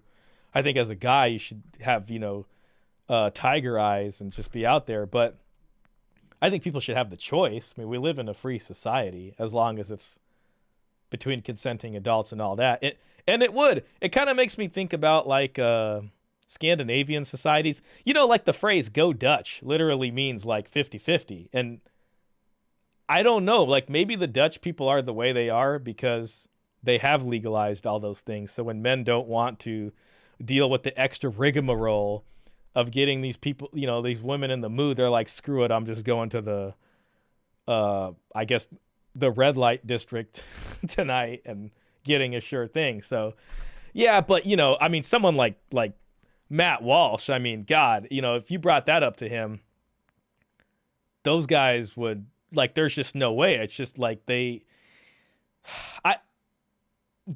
don't know how you would convince them. You know what I mean? It's like you would need red pillars plus folks on like the liberal progressive side to all vote together on that one to sort of undo the TradCon vote here, basically. Legalize freedom. All right, let's move forward. It was a loan from God. It was a loan from the universe. And I get to continue every day to like have this person's affection and attention, and I want to treat them with that same affection and attention. So for men, a lot of them, it's sex. Yeah, they love, this is why prostitution is such a thing. It's why infidelity is such a thing. Sex is important. It's important to women too, but it is very important to men. And women, in my experience, it's not that different. It's just attention and affection. It's attention and affection. I'm trying to think of a cleaned up way to tell a story from my book, but there's a story in my book about when I was talking to a female client of mine, and I said to her, was there a moment where you knew your marriage was over? And she's talking about how there was a type of granola that she liked to put in her yogurt he told for the story breakfast. before. And it was only like sold at this one store. And she said how her husband used to always just get it for her. Like when it would just about be empty, the bag, it would just be a full bag. And she's like, it always made me feel loved. Like it always made me feel appreciated, that I didn't have to ask him, and that he didn't even ask for like credit for it. Like, oh, did you see I got you your granola? Like it was just this thing he did. It was just like bringing in the trash or something. It was like something he did as just a sign. And she said one day the granola ran out. Man, this granola story is reminding me of something. I've been thinking about this thing recently where like when you think about what somebody likes in a relationship, how they got like those love languages and stuff? And people are like, I feel like I don't know. Like, I feel like if you're in a kind of relationship with someone, you can kind of see the things they do for you, and it's almost like that's what they would make them would make them happy if you did it for them. So like, I'm, seeing someone right now, and every morning and every night she texts me like good morning and good night. You know what I mean? And it's not a thing that I've asked her to do. And to be honest, I don't really even text that much, like it's not really something I do, but I can tell for as much as she does, it's like, oh, that's what makes her happy. So every now and then, for some reason, like if I wake up earlier, I will send her the good morning text first. It doesn't happen often, but I know probably her getting that from me just gets her really excited, because she always does that for me. And even though for me, it's not that big of a deal, to be honest. Like, it just seems kind of even a little extra. But I don't know. It just makes me think sometimes people do things for the other person that they would want them to do. Like, I don't know. It's me spitballing. And she's like, I thought, well, maybe he's busy, he didn't notice or whatever. And then she sort of like left the bag in there, the empty bag, and he never replaced it. And she said, I thought to myself, is this thing like on its way out? And I remember finding that story like quite sad, because I thought, well, like there are those little things that we do for each other that somehow you just stop doing, and they're really the thing that is so special and so important. And I said to her, is there anything you did for him? And she kind of blurted out an explicit act that she used to do with him pretty frequently, and how she'd stopped. And I spit out my coffee across the courthouse waiting room. So that stopped right around the time of the granola? There was a... Yeah. Well, and she said, we used to like have a very physical relationship, and then, like with the kids, and we didn't have as much time, and, she's like, we used to like sometimes in the morning before he'd go off to work, I would just like have a little fun thing with him. And she said, and then it got to the point where I was like, well, we'll do it tonight when the kids are, what. Golden State Arms Association says, sounds like men can't perform enough to get her in the mood. See, that brings up an interesting conversation too, because it's like, yeah, men need to perform, but women need to perform also. It's like we both need to perform. I guess when it's in terms of getting in the mood, it could go the other way too. Like, what if a man it's possible, like isn't in the mood to do it with his wife, and like maybe that goes on. You do hear of some guys where it's like they're the ones who are not initiating, or they're kind of putting it off, and then maybe the woman's trying everything and it's not happening. So I don't know. I guess what he said earlier, like James said earlier about like, well, a woman can have more relations with them. I don't know why. Like, it's like, I don't want to say sex. I don't know if that's a banned word or not. But like, oh, well, the woman should have more sex with them. Okay, yeah, but then she needs to be in the mood. And it's almost like if you do everything for the woman, everything, and she just provides sex, if you literally do the rest of the stuff for the relationship and that's all she has to do, at a certain point, it's like I don't know, it just becomes devalued, or it's too easy. And it's almost like if they had to do more, they have to perform in ways that weren't just sex, then maybe, they would be in the mood more for that, because their identity isn't revolving around like, this is the only thing I'm trading or good for, And then we'll both enjoy it, and we'll both have fun. So, and then, sometimes like we'd be tired and it wouldn't happen or whatever. And she's like, I don't know why I stopped. Like, I don't know why I didn't just, she's like, it'd take like 5 minutes in the morning and he'd be in a great mood all day. And he'd be texting me like, oh, this morning was so hot. It was so great. And she was like, yeah, that was my granola, I guess. Like, that was it was something that made him feel special. It made him feel valued. It made him feel seen. It made him feel like I was committed to him. And so, like, what if it's that simple? Like, what if what if it's that simple? What if it's not that simple though? Like, what if that's what she thinks it is? But, if one day he showed up with granola and it didn't save the marriage, I don't know. You know what I mean? Like, it's interesting to think about. And it's like, if you're not in a committed marriage, if something like that happens and it just dries up, like after a while, you can read the room and be like, all right, I'll look elsewhere. That's the abundance mentality of the red pill space. You know what I mean? Not getting the one-itis. And it's easier to disentangle yourself. But if you're in a marriage and something like that happens, then it's like, well, okay, this is supposed to be lifelong monogamy, or, now what? You know what I mean? And then it gets complicated. Shout out to It's Complicated. Trevor says, it's okay for women to not be in the mood for sex, but men cannot simply stop working because they're not in the mood to work. Yeah. See, and that's yeah. And I just feel like what you're saying kind of highlights it. If women's only contribution is being in the mood for sex, then it's just like, I don't know. I just feel like that's something that I have to use the word feel here, but it seems like it should be more than that. What they bring should be more than that, you know. Unrealistic burden on the man. He needs to make money, be in shape, be funny, charismatic, sexy. It's not fair. You know, there's a high burden. Honestly, man, even if you look in the bedroom. Oh, they're trying to get me to do ads again. Yeah. You know, It's Complicated channel actually has a episode, I believe, called Burden of Performance. We should watch that. If you guys are in the mood, we can watch that after. Get it? In the mood? Never mind. I guess it's my job to put you in the mood. Let's just keep... All right, but yeah. There's the burden of performance to do that, but there's something else. It's not even just about making money and being in shape. Literally, when you go into the bedroom... There is the burden of performance doesn't end. It's not like you just sit back and it's like, oh, now it's my time to finally enjoy. And no, there's still a burden of performance in there. You got to go in there and perform. Otherwise, she's going to be like, this is whack. I want to leave now. You know what I mean? You got to ring her bell, so to speak. And then once that's done, then it's like, okay, now maybe. You know what I mean? Like the burden of performance just, yeah, like there's no rest here, man. But yeah, anyways, moving forward. It's that simple. What if it's just leaving your wife a note before you leave for work that says, I married the prettiest girl in the world. See you later. Like, what if it's just that?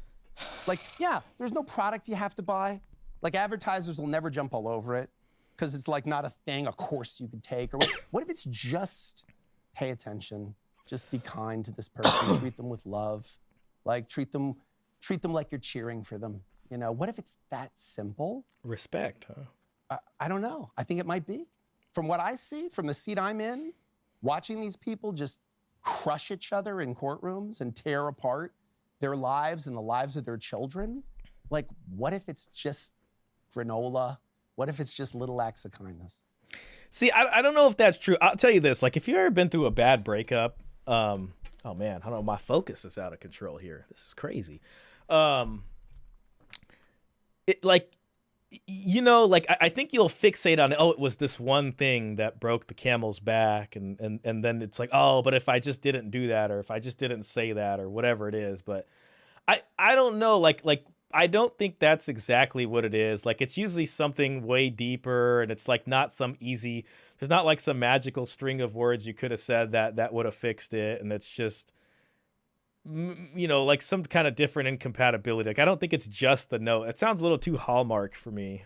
I had and it sounds like an easier way to blame men too. I can't remember who the guy was, but I think about it sometimes. Before I was even married, but the guy was talking about, and I was never sure. It resonates with me a lot, and I don't know. I guess it resonates with marriages generally, but he was talking about the same issue. What can women do? What can men do, and what can women do to prevent the divorce? And one thing you said is that for women,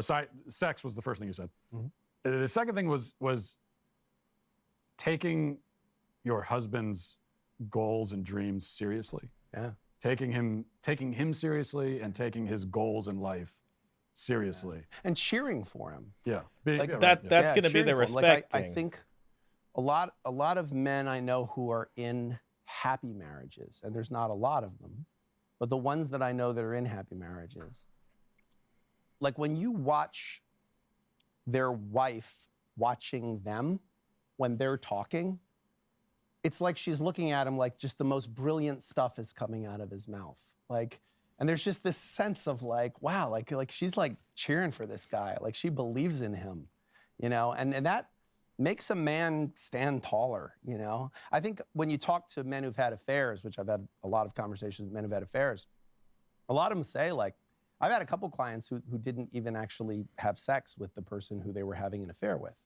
they just solved some problems for them. I had a client who he had 3 women who he was like just helping them with like things, financial things, or like helping them figure out some problem that they had. And I was like, what? You really weren't sleeping with this person? And he was like, no, I never, you know. He's like, I just wanted to feel like a hero. Like I wanted to feel like, he's like, there's something about to like a heterosexual man, like the feeling of a woman being like, you're my hero. Kind of like an an emotional validation.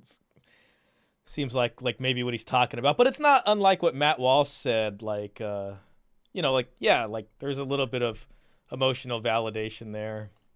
I can see his point. A lot of women make emotional arguments, so a little act of kindness may be what keeps her emotions positive. Yeah, I'd say that's not even different from what they're talking about like her cheering him on, like and him leaving a note.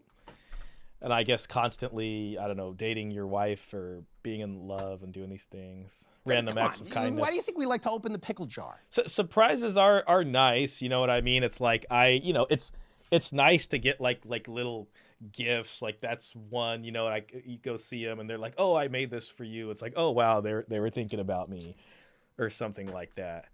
You know, it's like, and they're just like, oh, and we're like, I did this. You know, like it's a real thing.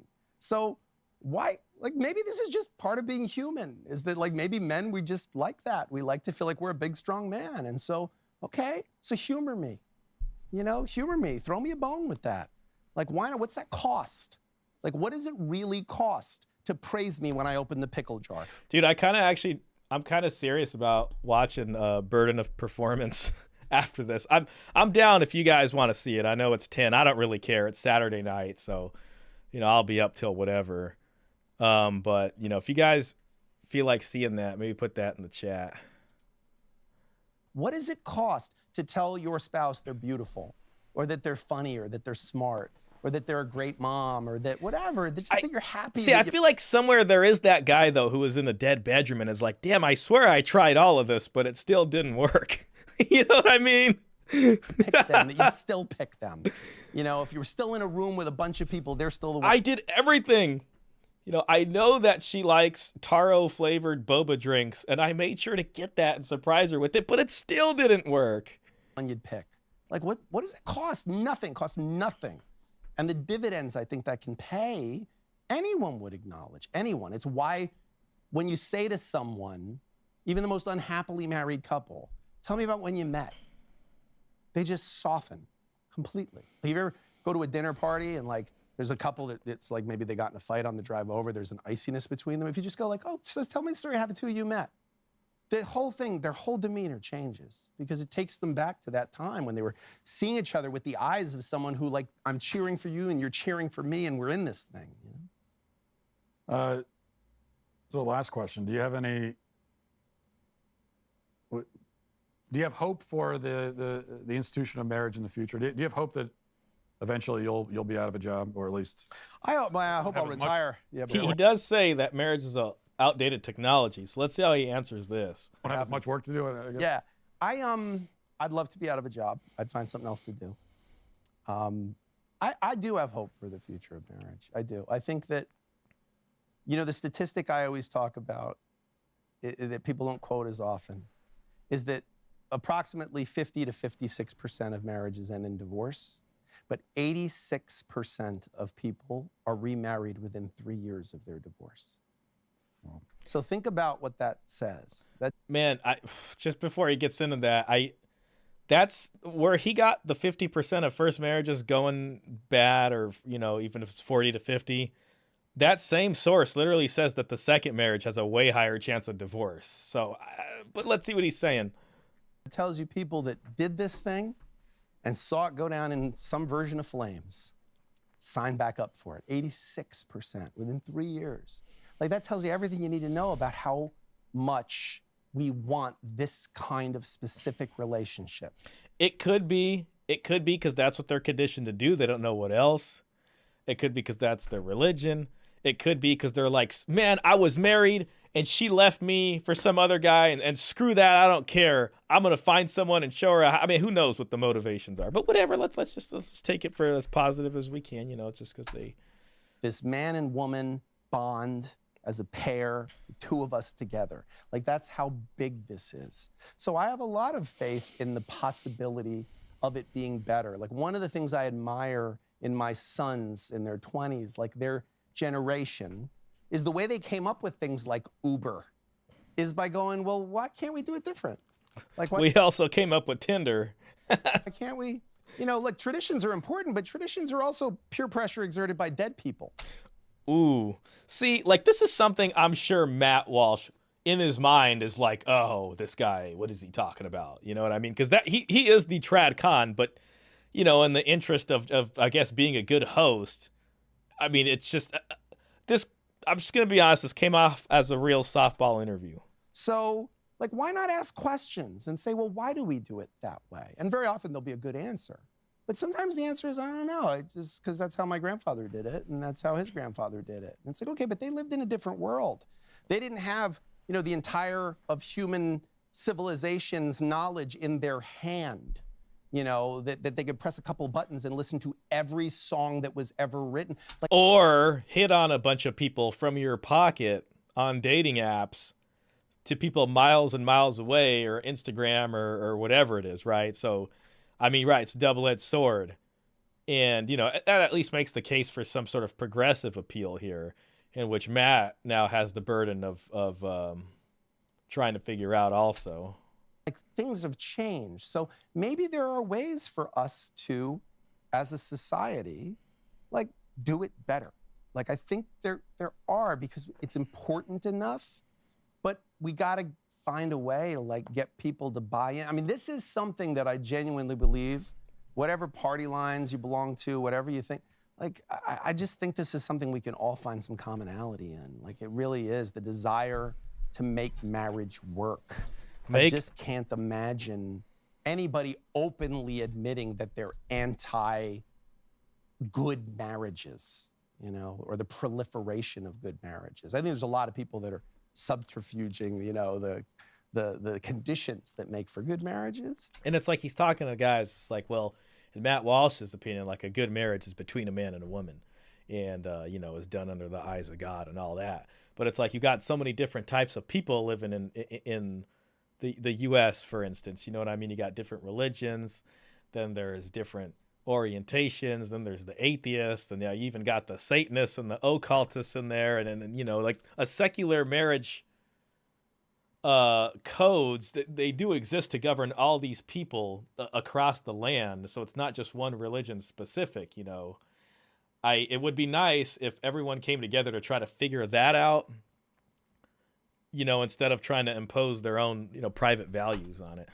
But I don't think there's a lot of people that would say, like, oh yeah, I'm really trying to screw up marriages out there. Like, I don't make it rain. I sell the umbrella, but I'd love it if I went out of business. Well, we'll end on that hopeful note. We don't do that a lot around these parts, but I think that's important. So it's more like I don't know, man. He almost looks bored, man. Like he almost looks like on that hopeful note. I don't know, man. I gotta be positive. It was an okay interview. I don't feel like anything was really advanced. You know, I guess it was sort of interesting. It was pretty softball to me. Let's look at the comments real quick. What in the high hell? Hold on a sec. Dan the man said something real quick. Let me just look at that. Sorry, I feel like a boomer that needs to put on his reading glasses right now. Let's see. I just remembered I asked the woman in my family if the state marriage were to disincentivize women, would they do the state marriage? They said no and would do the oh, okay. So if the state marriage worked against them, then they'd be okay with doing just the religious marriage. I think I'm reading that. I then tried to use that to explain this is how a man feels, and they just didn't understand or care. Man, yeah, this it seems like what you're doing is like that Greek myth of the guy, I think his name's Sisyphus, where he rolls like the ball up the hill and then it just falls on the other side. And then he rolls it up again and it just keeps going back and forth, you know. Most likely they didn't care. Yeah. Let's just look at the comments real quick, see what we get. What we got here. Man, by the way, I got a lot of videos I need to make, and you know, I haven't really made a dedicated video. I got excuses I can give you, but I'll spare you for that. And, you know, this Daisy Walter thing, it looks like it's over. She aborted the baby, but it turns out, you know, there's all these other things going on. Like she was doing things that whole drama kind of exploded a little bit. So I might make a video on that just because I made 2 other videos. But anyways, and then I want to get this dowry stuff out. That's going to take a few more days just because it's kind of a tough one to get all the information. But anyways, let's look at the comments. I have been married for 6 years. This marriage ends when one of us dies. Hopefully it's me, because I don't want to be on this planet without him. He is brilliant, strong, and an amazing father. I wake up every day knowing I won the lottery. As a woman, I think I would say this should be recommended listening to people considering marriage. I thought this was an excellent interview, and I enjoyed listening to the lawyer. I have to admit, the more I listen to James on different podcasts, the more I find his perspective very insightful. James does a masterful job communicating issues with failed marriages. Let's see what else we got. When I got married, I didn't even realize how much that poisonous idea had corrupted my mindset. I'm so thankful I learned how to treat my husband equally and with respect. I wonder what she means. Is she talking about feminism or what is that? Oh my God. The name of those romance novels, was Danielle Steele. Danielle Steele was the one who was on the grocery store. I think it was Danielle Steele. Something Steele. Just once, I'd like to see a commercial where the wife is completely out of sorts and the husband comes along and says something like, "Boy, did I sure marry a dumb broad. You never know what dumb thing she'll do next. That's why I switched to Allstate disaster coverage. What are the chances?" So stupid. Things are tough for young men today. Feminism and leftism have done critical damage to our society. But tough doesn't mean impossible. Be self-sufficient, get a good job, take care of yourself physically, and be respectful to those who show you respect. It's not a guarantee for overnight success, but it will greatly increase your chances of finding a good woman. All right, so I think that's pretty much that. Let's see, burden of performance. See how long that is. Complicated. Shout out to It's Complicated. Okay, here it is. Burden of performance. Okay, yeah. Let's see. Maybe we'll look at the comments real quick. I don't want to rope you guys in for another 20-minute here. I get it. I just gotta look at the comments.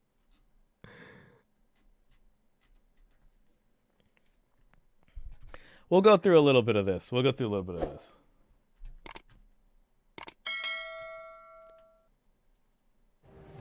Oh, man. Okay, so there is a big, Man, this lady is on Access Vegas a lot. big red pill.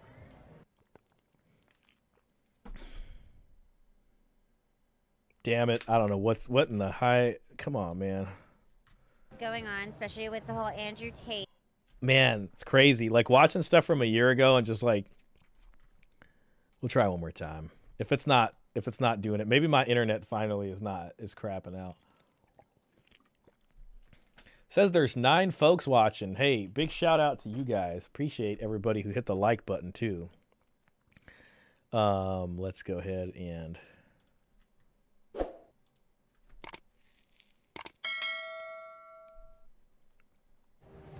Oh, man. Okay, so there is a big red pill craze going on, especially with the whole Andrew Tate thing. And with women, there is a big difference. And basically, these red pill guys, they are trying to teach men that men are superior, men are the alphas, men should walk around with the sword, and women should do what they say and cook their dinner. And that's how it is, and you should be there first. You should be their first experiences. it's crazy that like a year ago, like this was the Andrew Tate talking points. Just kind of makes me remember like, I don't know, it's a different time. And I say, f all that shit. For women, Now it's kind of imploded, especially with this the Fresh and Fit debacle, you know, especially with Fresh. And I tend to go with the Coach Greg Adams high value man equals high value target thing. Not that self-improvement is bad. It's just not the be-all, end-all answer. It's Complicated channel. Let's watch it. I'm hitting a quick workout session before bed. These are great topics. All right, cool, man. Yeah, this should give you some good background stuff while you're working out. Have a great workout. And I think women It's need only been a to year. really get in touch with their feminine power, and they need to realize that they are in control. They are the ones that make the decisions, and this is like when they're in a relationship and even before and dating. Like, I think now with Tinder and God, man, I've been listening to her for like 40 seconds, and we're Bumble just... and all these other dating apps, that it feels like it's just normal to you meet a guy and then you have sex with him on the first date, and it's like, ladies, dinner is not enough. Like, let this guy Oh my work. God, see, this is a year ago, and this is like when the soft girl era stuff was going, right? Like, I feel like this is what she said. I can't remember when the soft girl era stuff started, but it was in 2023. And it's funny because it's like now we got the soft guy era. For you, or give this guy, like, make him earn it. You know, he needs to See, this is what the soft girl stuff was talking about. It's just like, what? Like, sprinkle, like, you need to be doing this, this, and this.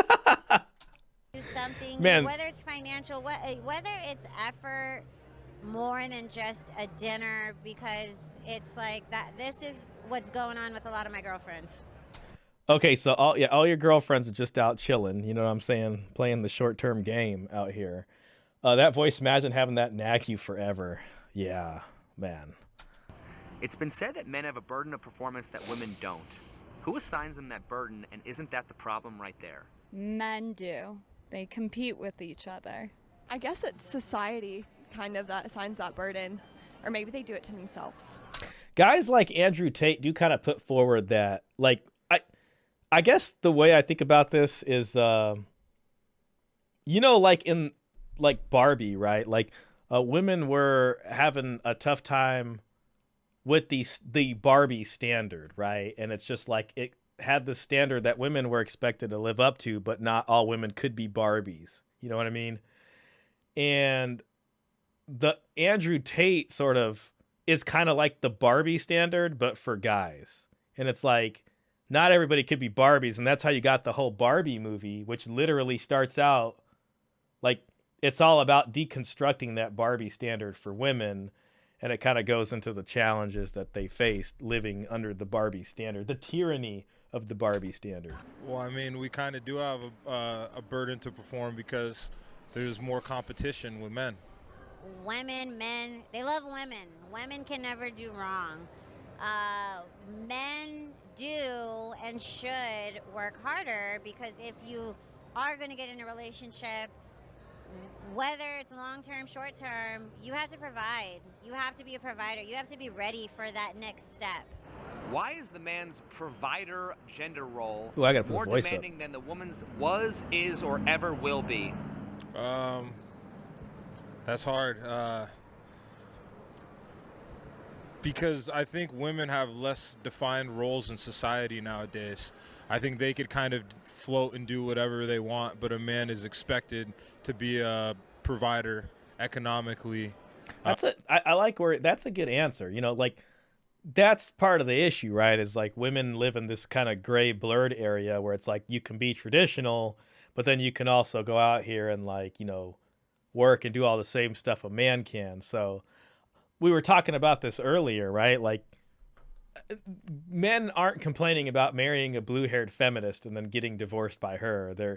They're having trouble with marrying someone who presents as traditional, but then, you know, sometime into the marriage suddenly reveals herself to be a feminist.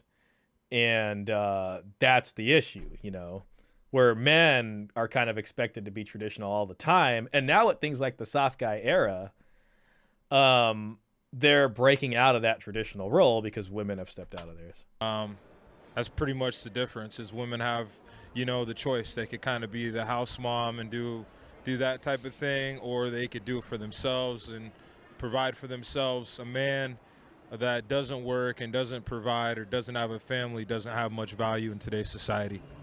Is the pressure greater on men to be successful or on women to be beautiful? They expect women to be beautiful throughout their life. I would say men to be successful, because I feel like now we've kind of moved over to society saying like every woman is beautiful. So I think there's more of a pressure for men to be successful and be the provider of the household. I don't know. I think Provider, what amount dowry are you offering for this provider role? I might say women to be beautiful, just because I think that, like, if I were to go out and like meet a guy, I mean, my assumption and my experience is that he would have to think I'm beautiful for me even to find out if he's successful. The average man's salary in the U.S. is $40,000. Damn.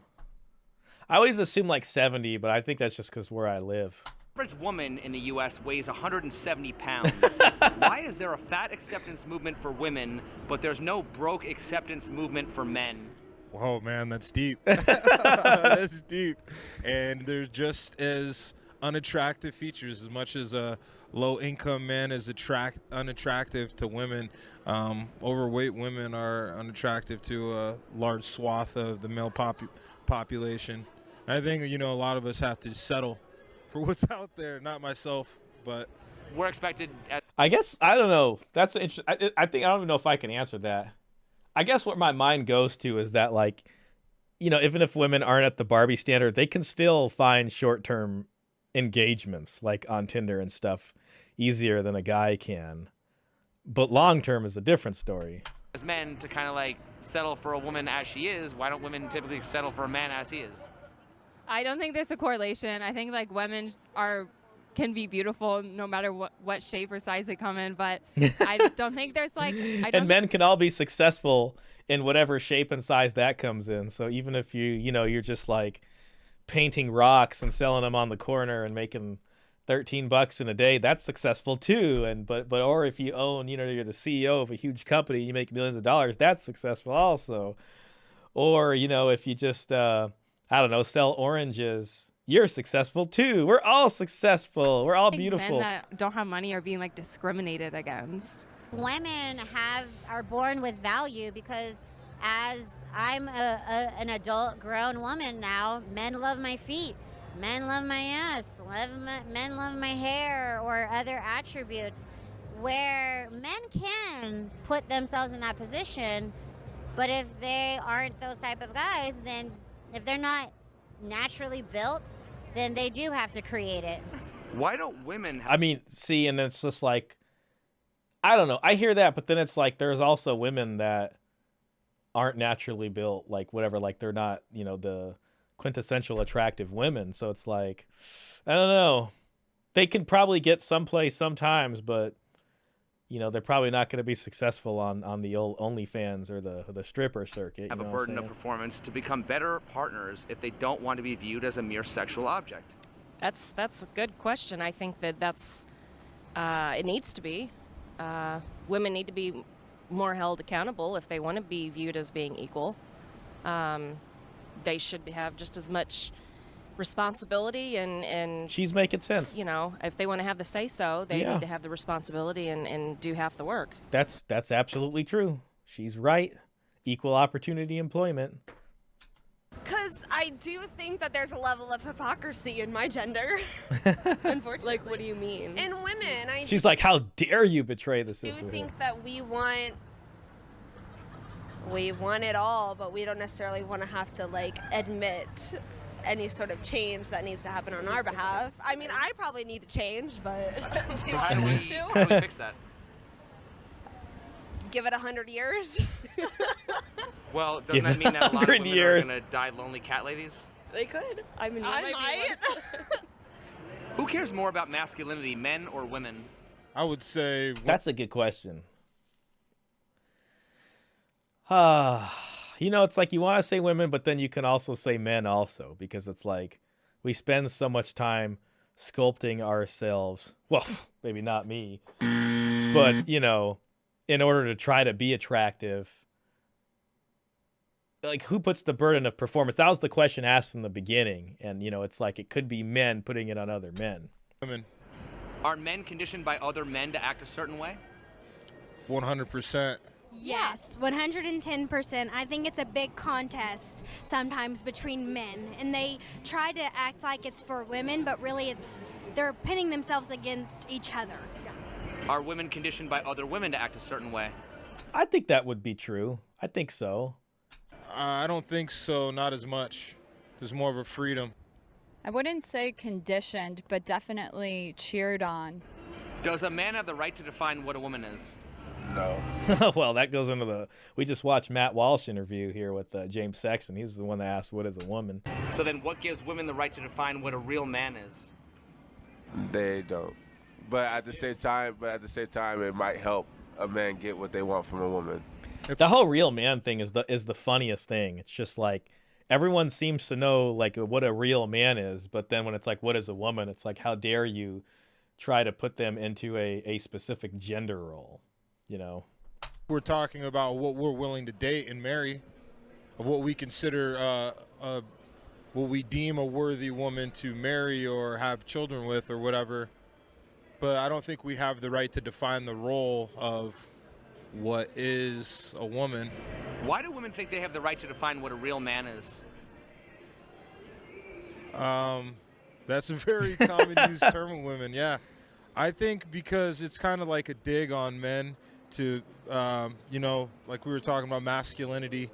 It's kind of like a dig to make a man feel less than, to say he's not a man or whatever, or he's not. And the same connotation really doesn't work with women. You don't tell a woman if she can't cook or clean or do any of the traditional womanly roles or take care of kids. You don't tell her that she's not a woman. So it is like a double standard for sure.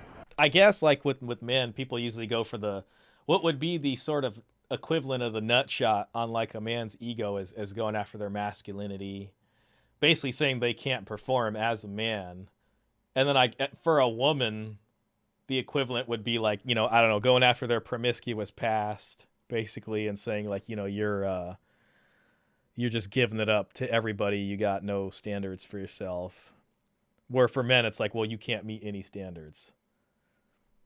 There's an equivalent going both ways. Who gets to decide what a man should or should not be? The man. Yeah, I was just thinking that. I was like, it should be the man. Man himself gets to decide what he wants to be or what he doesn't want to be for his own self, but not for anyone else. Who gets to decide what a man should or should not be? The Bible. Hey, that's interesting. Who is more attractive, liberal or conservative men, and why? Unfortunately, I would say conservative. I would say conservative as well. That is always so interesting. I'm gonna disagree. We're definitely gonna disagree. Conservative, definitely. Liberal, because I like a man who supports women and supports a lot of things. See, and it's funny. It's like you want a liberal man to support women, but then technically a conservative man who's a provider is supporting women, right? It's like, what do you mean support? Like supporting a woman, like just enabling them, but then there's like supporting a woman financially. The conservative, like they would probably both agree. Yeah, we want men that support us. Don't. And I like a manly man, and I like the blue-collared, hard-working man. I would say that conservative men tend to adopt the traditional idea of what a man is. So they're strong and they're, Liberal men, they usually have a more open mind, I think. And I think they actually care about people more. Yeah. I think a lot of Republicans care about money, and liberal men are definitely more progressive and open-minded.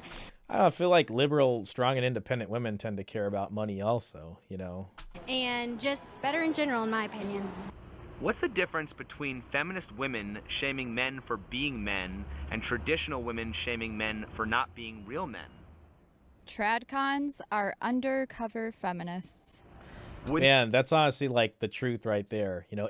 I've been kind of on Twitter, so like there's been, ever since the great Tradcon red pill split of 2023, it's just been further ongoing. And I'll see like Pearl a lot kind of lock horns with the other Tradcon women, like, I don't even remember their names. I think it'd be like, I don't know, Lauren Southern. I don't even know. Whoever the heck the Tradcon women are. And it's funny because a lot of them are being exposed as, even though they're traditional, they're actually feminists. So they call them trad feminists, which I think is a funny term. That equate modern misandry to feminism and traditional misandry to chivalry. Yes. Don't both place women at a status above men. Feminism is a woman's supremacy movement. What are your thoughts on the following statement? Women are born with value, men have to create their value. I agree with it. You agree with it? Okay. I do agree with it. It's true. What if I told you some races? You know, it's like women are, you know, especially if it's attraction and short-term engagements or the ability to get men to buy you things or whatever. But then when a woman feels valueless is when she can't get commitment from someone or find someone to marry them in the long term. You know, a man probably feels valued, like, yeah, if he can get bed chicks or whatever, seduce women. But, you know, they do hit that on the back Are end. born with value. Others have to create their value. Would that be okay? It's true. I don't know if it's Was okay. you asked about Their race? value. What if I told you some races are born with value, others have to create their value? That would would that be okay? Yeah, it would not be okay. It's true. I don't know if it's okay. Did you How say is that not bigotry? It is. Why is saying men have to create their value not sexist? It is sexist. She probably means in the sense that there is like racism, so some people have to deal with that. Are men typically born with the muscles, money, and status that attract most women? No.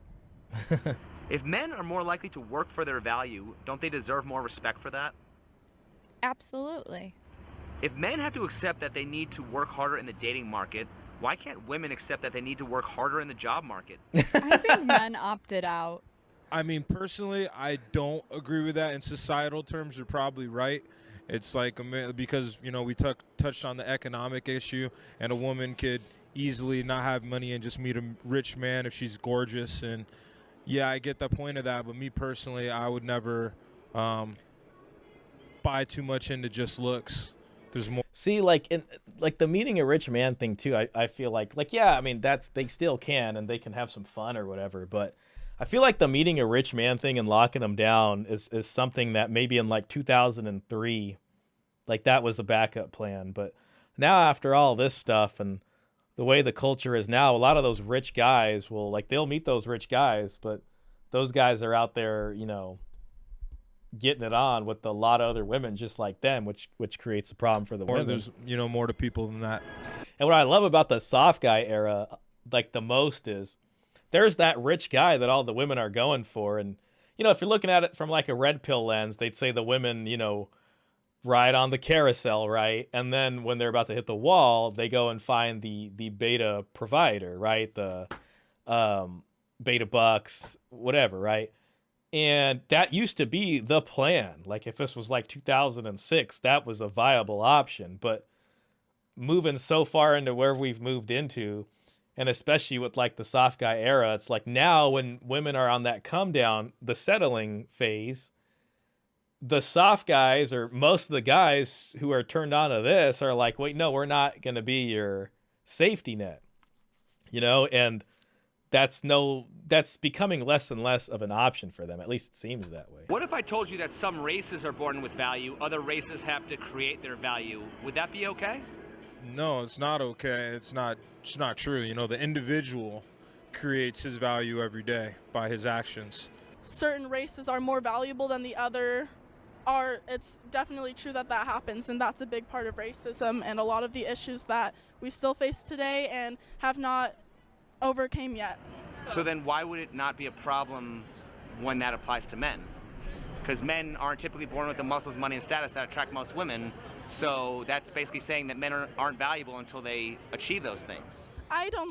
Did I say that beforehand? I don't agree with that. I think that everyone is valuable in their own ways, and regardless of your social status or your gender identity or your sexual orientation or whatever. But no, I don't think the material things that you own or have access to define your value. I think like the reason like feminism gets away with not caring about men's issues is because they've successfully framed everything to convince everybody that they have been oppressed since literally the beginning of time up till now. You know, like the patriarchy has oppressed men, has oppressed women. You know, like all men as a group have oppressed all women as a group for millennia, you know, since like the beginning of human civilization up until now. And people just accept that framing. And because of that, when it comes to men's issues, they just can't see that because it's like, well, you're the oppressor, you know? And like I don't think that's true, and that's the funny thing about the trad feminists, because if you ask them, like, have women been oppressed? Like, do you think women were oppressed back in traditional times? If they say yes, like, they've outed themselves as an undercover feminist. But like, if I had to be charitable, I don't think women were oppressed, maybe until relatively recently.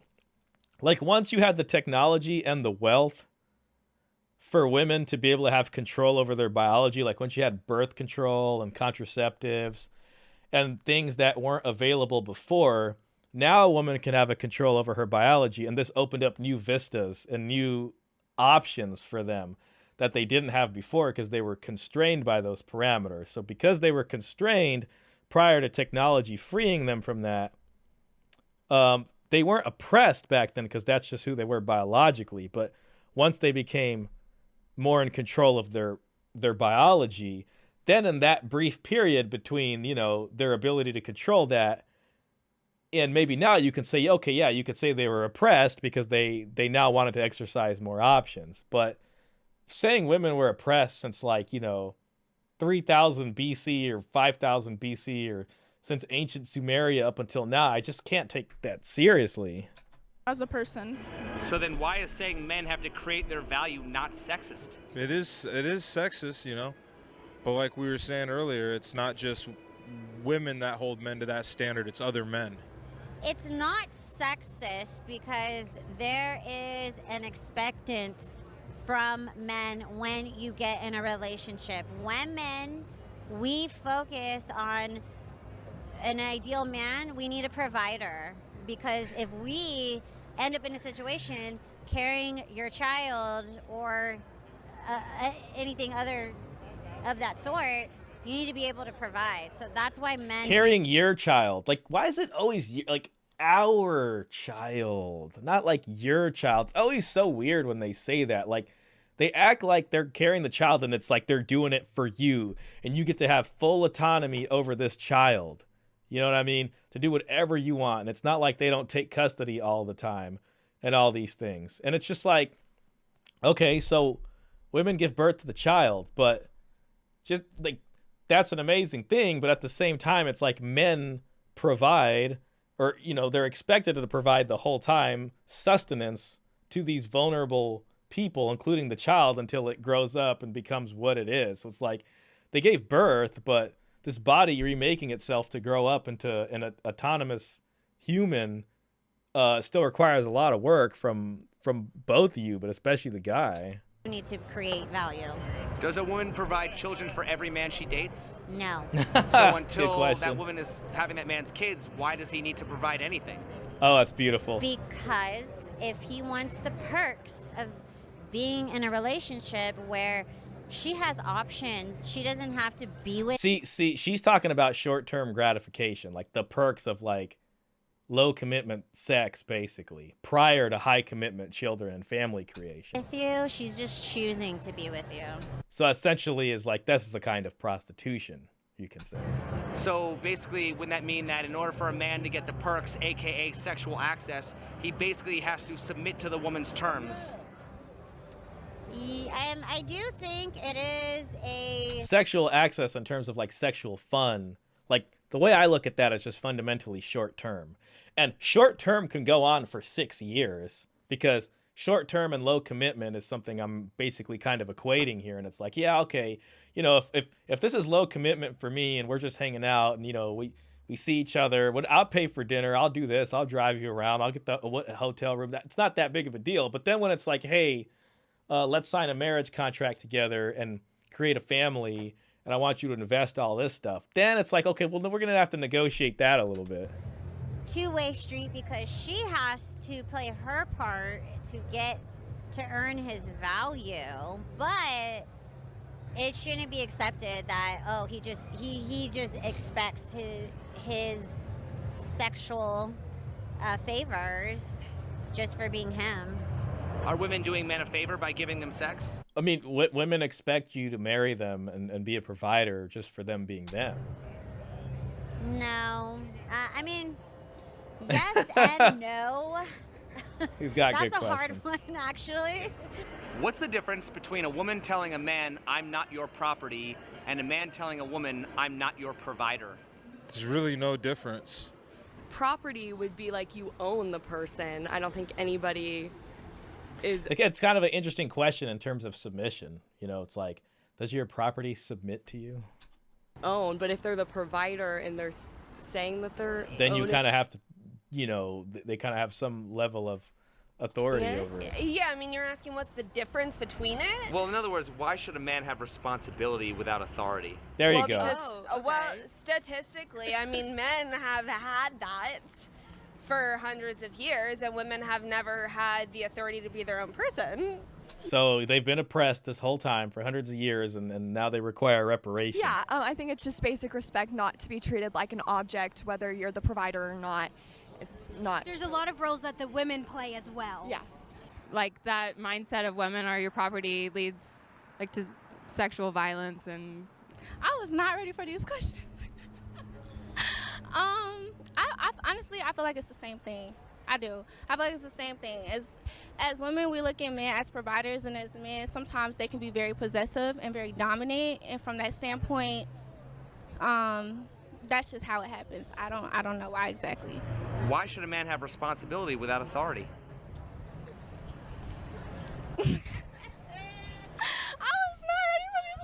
I think he asked, because I saw this episode a long time ago. I just can't remember like all of it, but I think later he asked like, what is responsibility without authority? I think the answer is it's slavery. I can't remember if he asked that.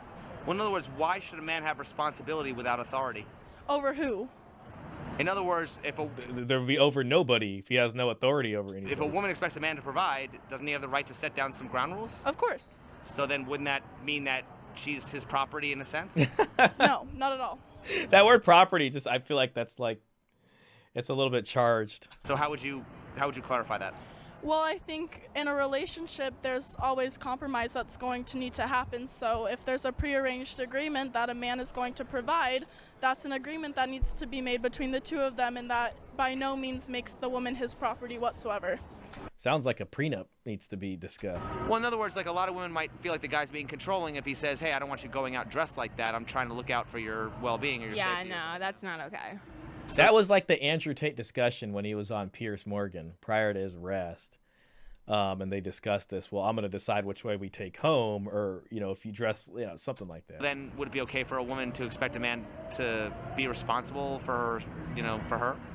Not necessarily. I mean, just because you're like paying bills doesn't mean you can tell someone like what they can and can't wear. I don't know. I don't mind. Well, I mean, I guess if you're paying for those clothes too, then you might have some say in it. Property at this point.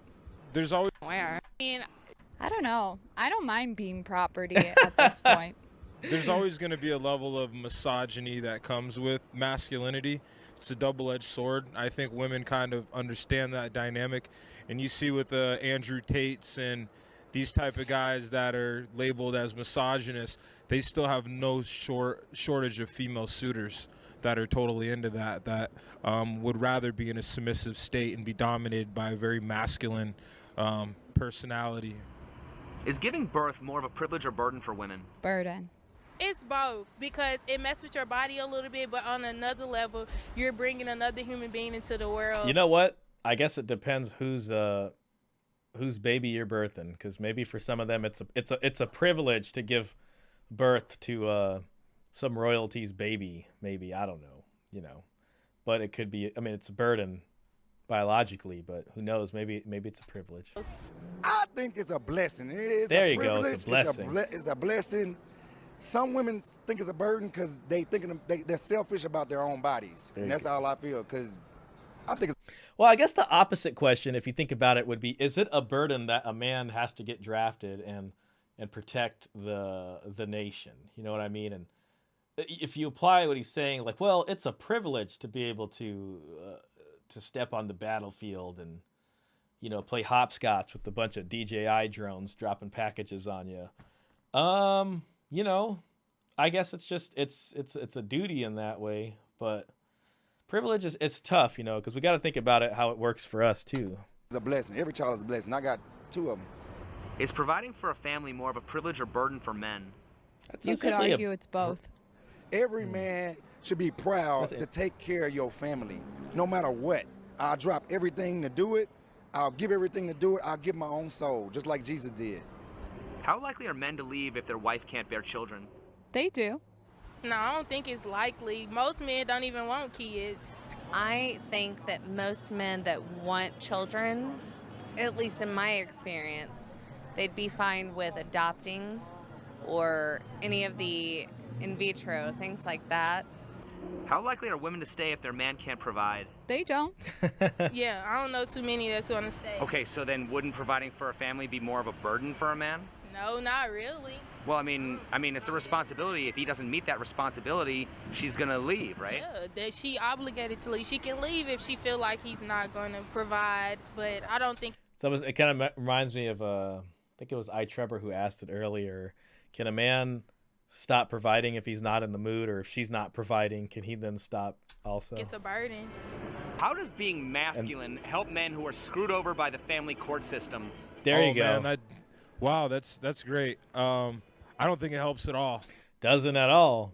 You know, like that's one of the things I like Coach for, because he talks about high value target, or like holding masculine frame isn't going to work in the courthouse. I think if you're too masculine, you're seen as obtrusive and aggressive, and all these negative traits that are actually scary traits, or would make you look like an abuser, or make less trustworthy with the child, and all these things. So yeah, he's got some great answers. I like this. It's actually bad to be super masculine. This is too good, but I gotta go to sleep.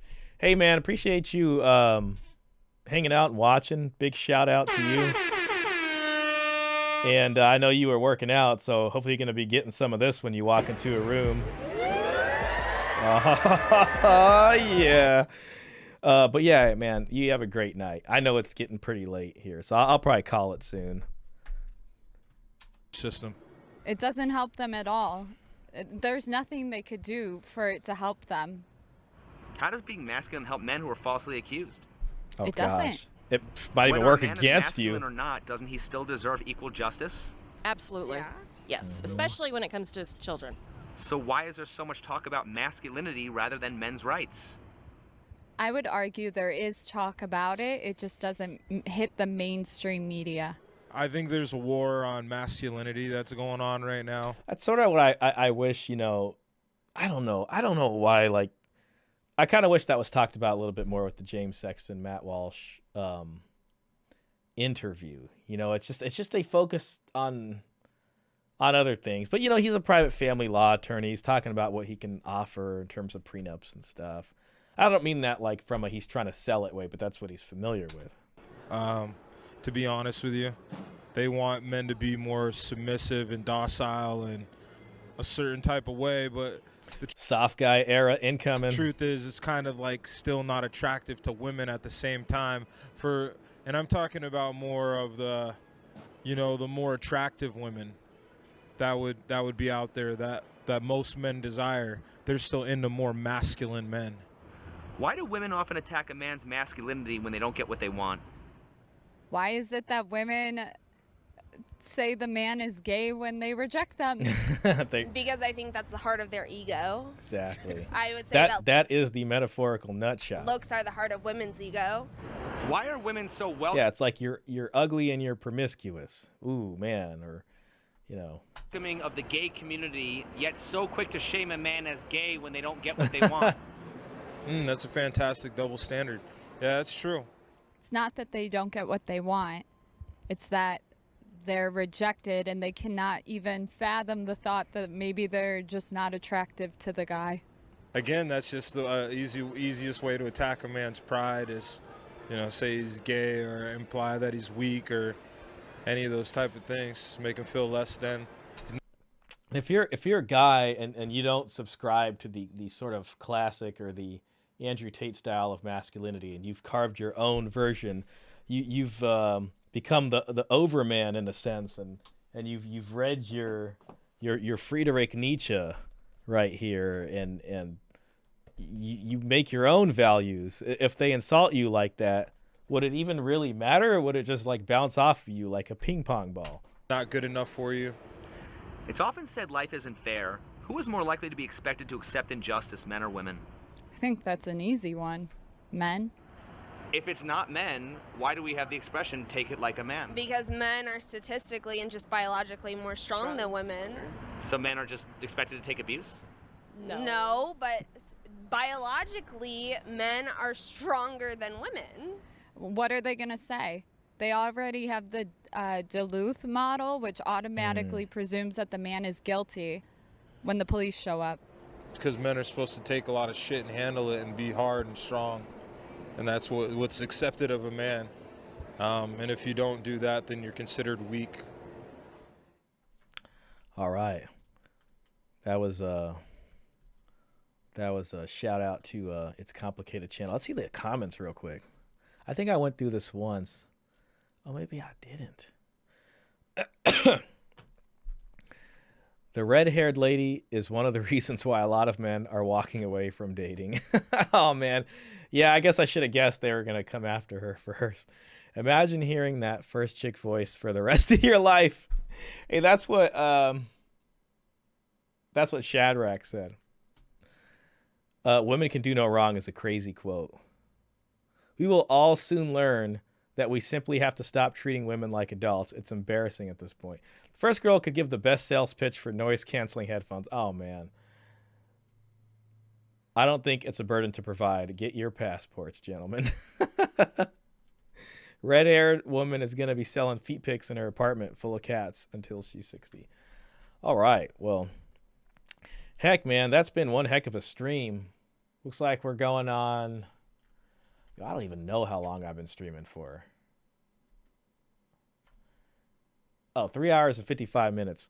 Man, I do kind of, I don't know, part of me kind of wanted to read to you my article that I was working on.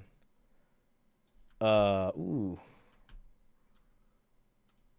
But, you know, it needs a lot of work. Man, I can either make a video tomorrow or I can work on this. And I probably really should work on this because I've embarked on such a research journey. But then as I'm actually writing it, I'm like, man, this is really challenging. So I probably won't torture you guys with that, but maybe I should just call it. I am feeling kind of exhausted. I should probably eat something and then go to sleep.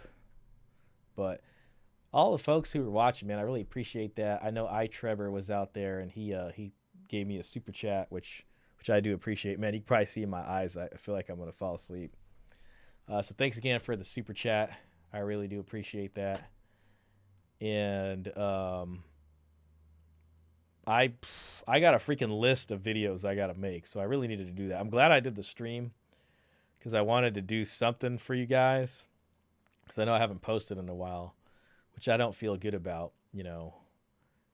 And there is just a ton of things that happen. I told someone I was going to make a video on that whole Nala story, which I feel like has kind of quieted down. Thanks for the 4 hours. Hopefully you react to it one day. Oh, crap. Dude, I forgot here, let me just pull it up right now just so we can look at it. Oh, man, I got so many things.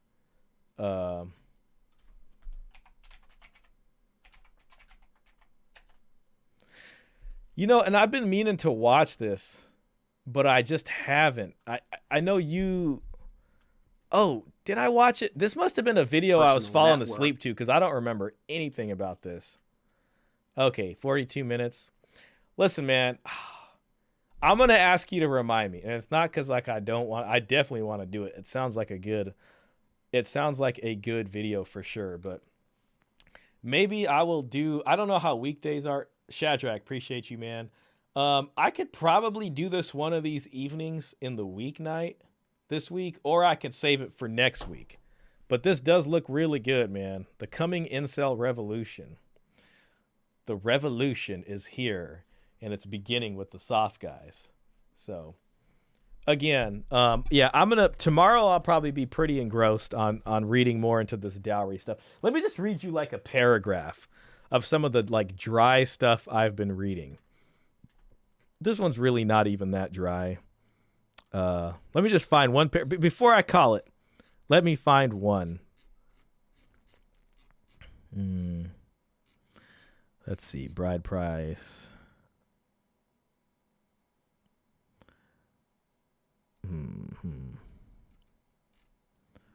Let's see. I want to find like something that leaves you with a tidbit of information.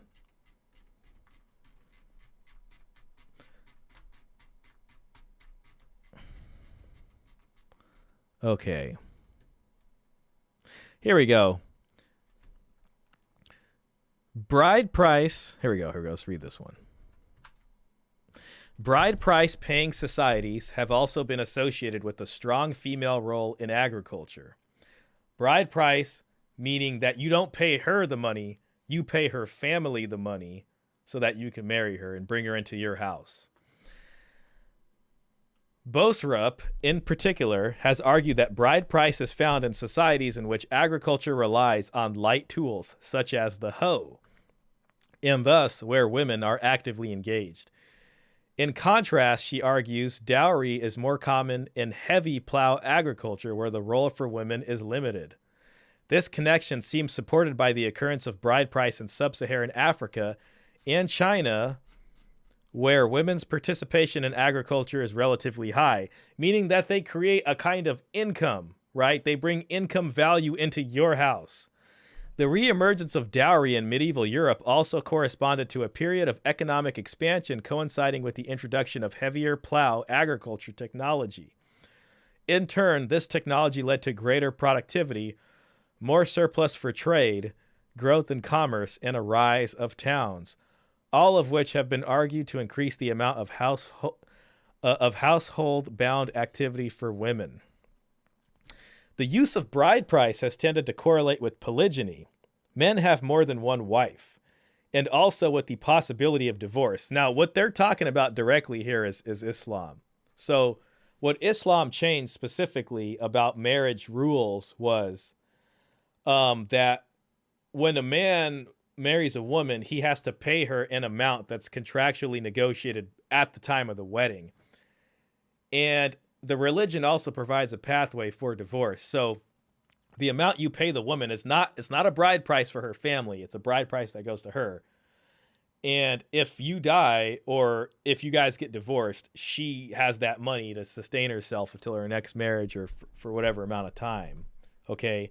But there's also polygyny. So dowry tends to occur where there's the expectation is monogamy. Okay. But where there's polygyny, there is a higher competition amongst men for the women because certain men can get more than one woman.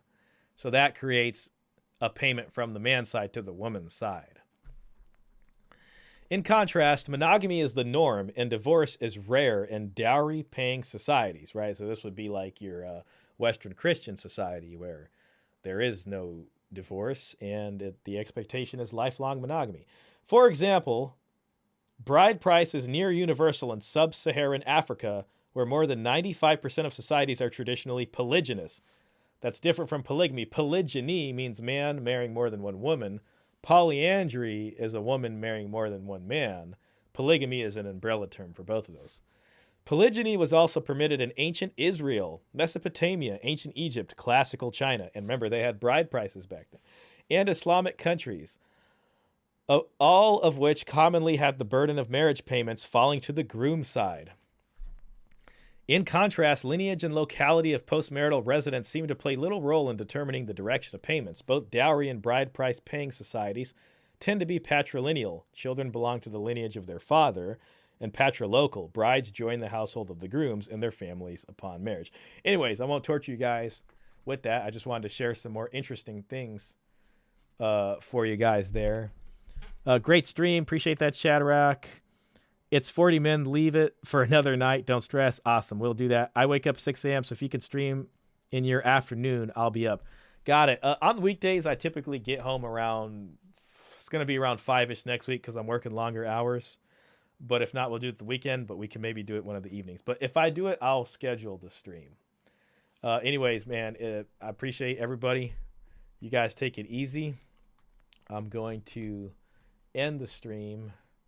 And I'll definitely see you guys next time.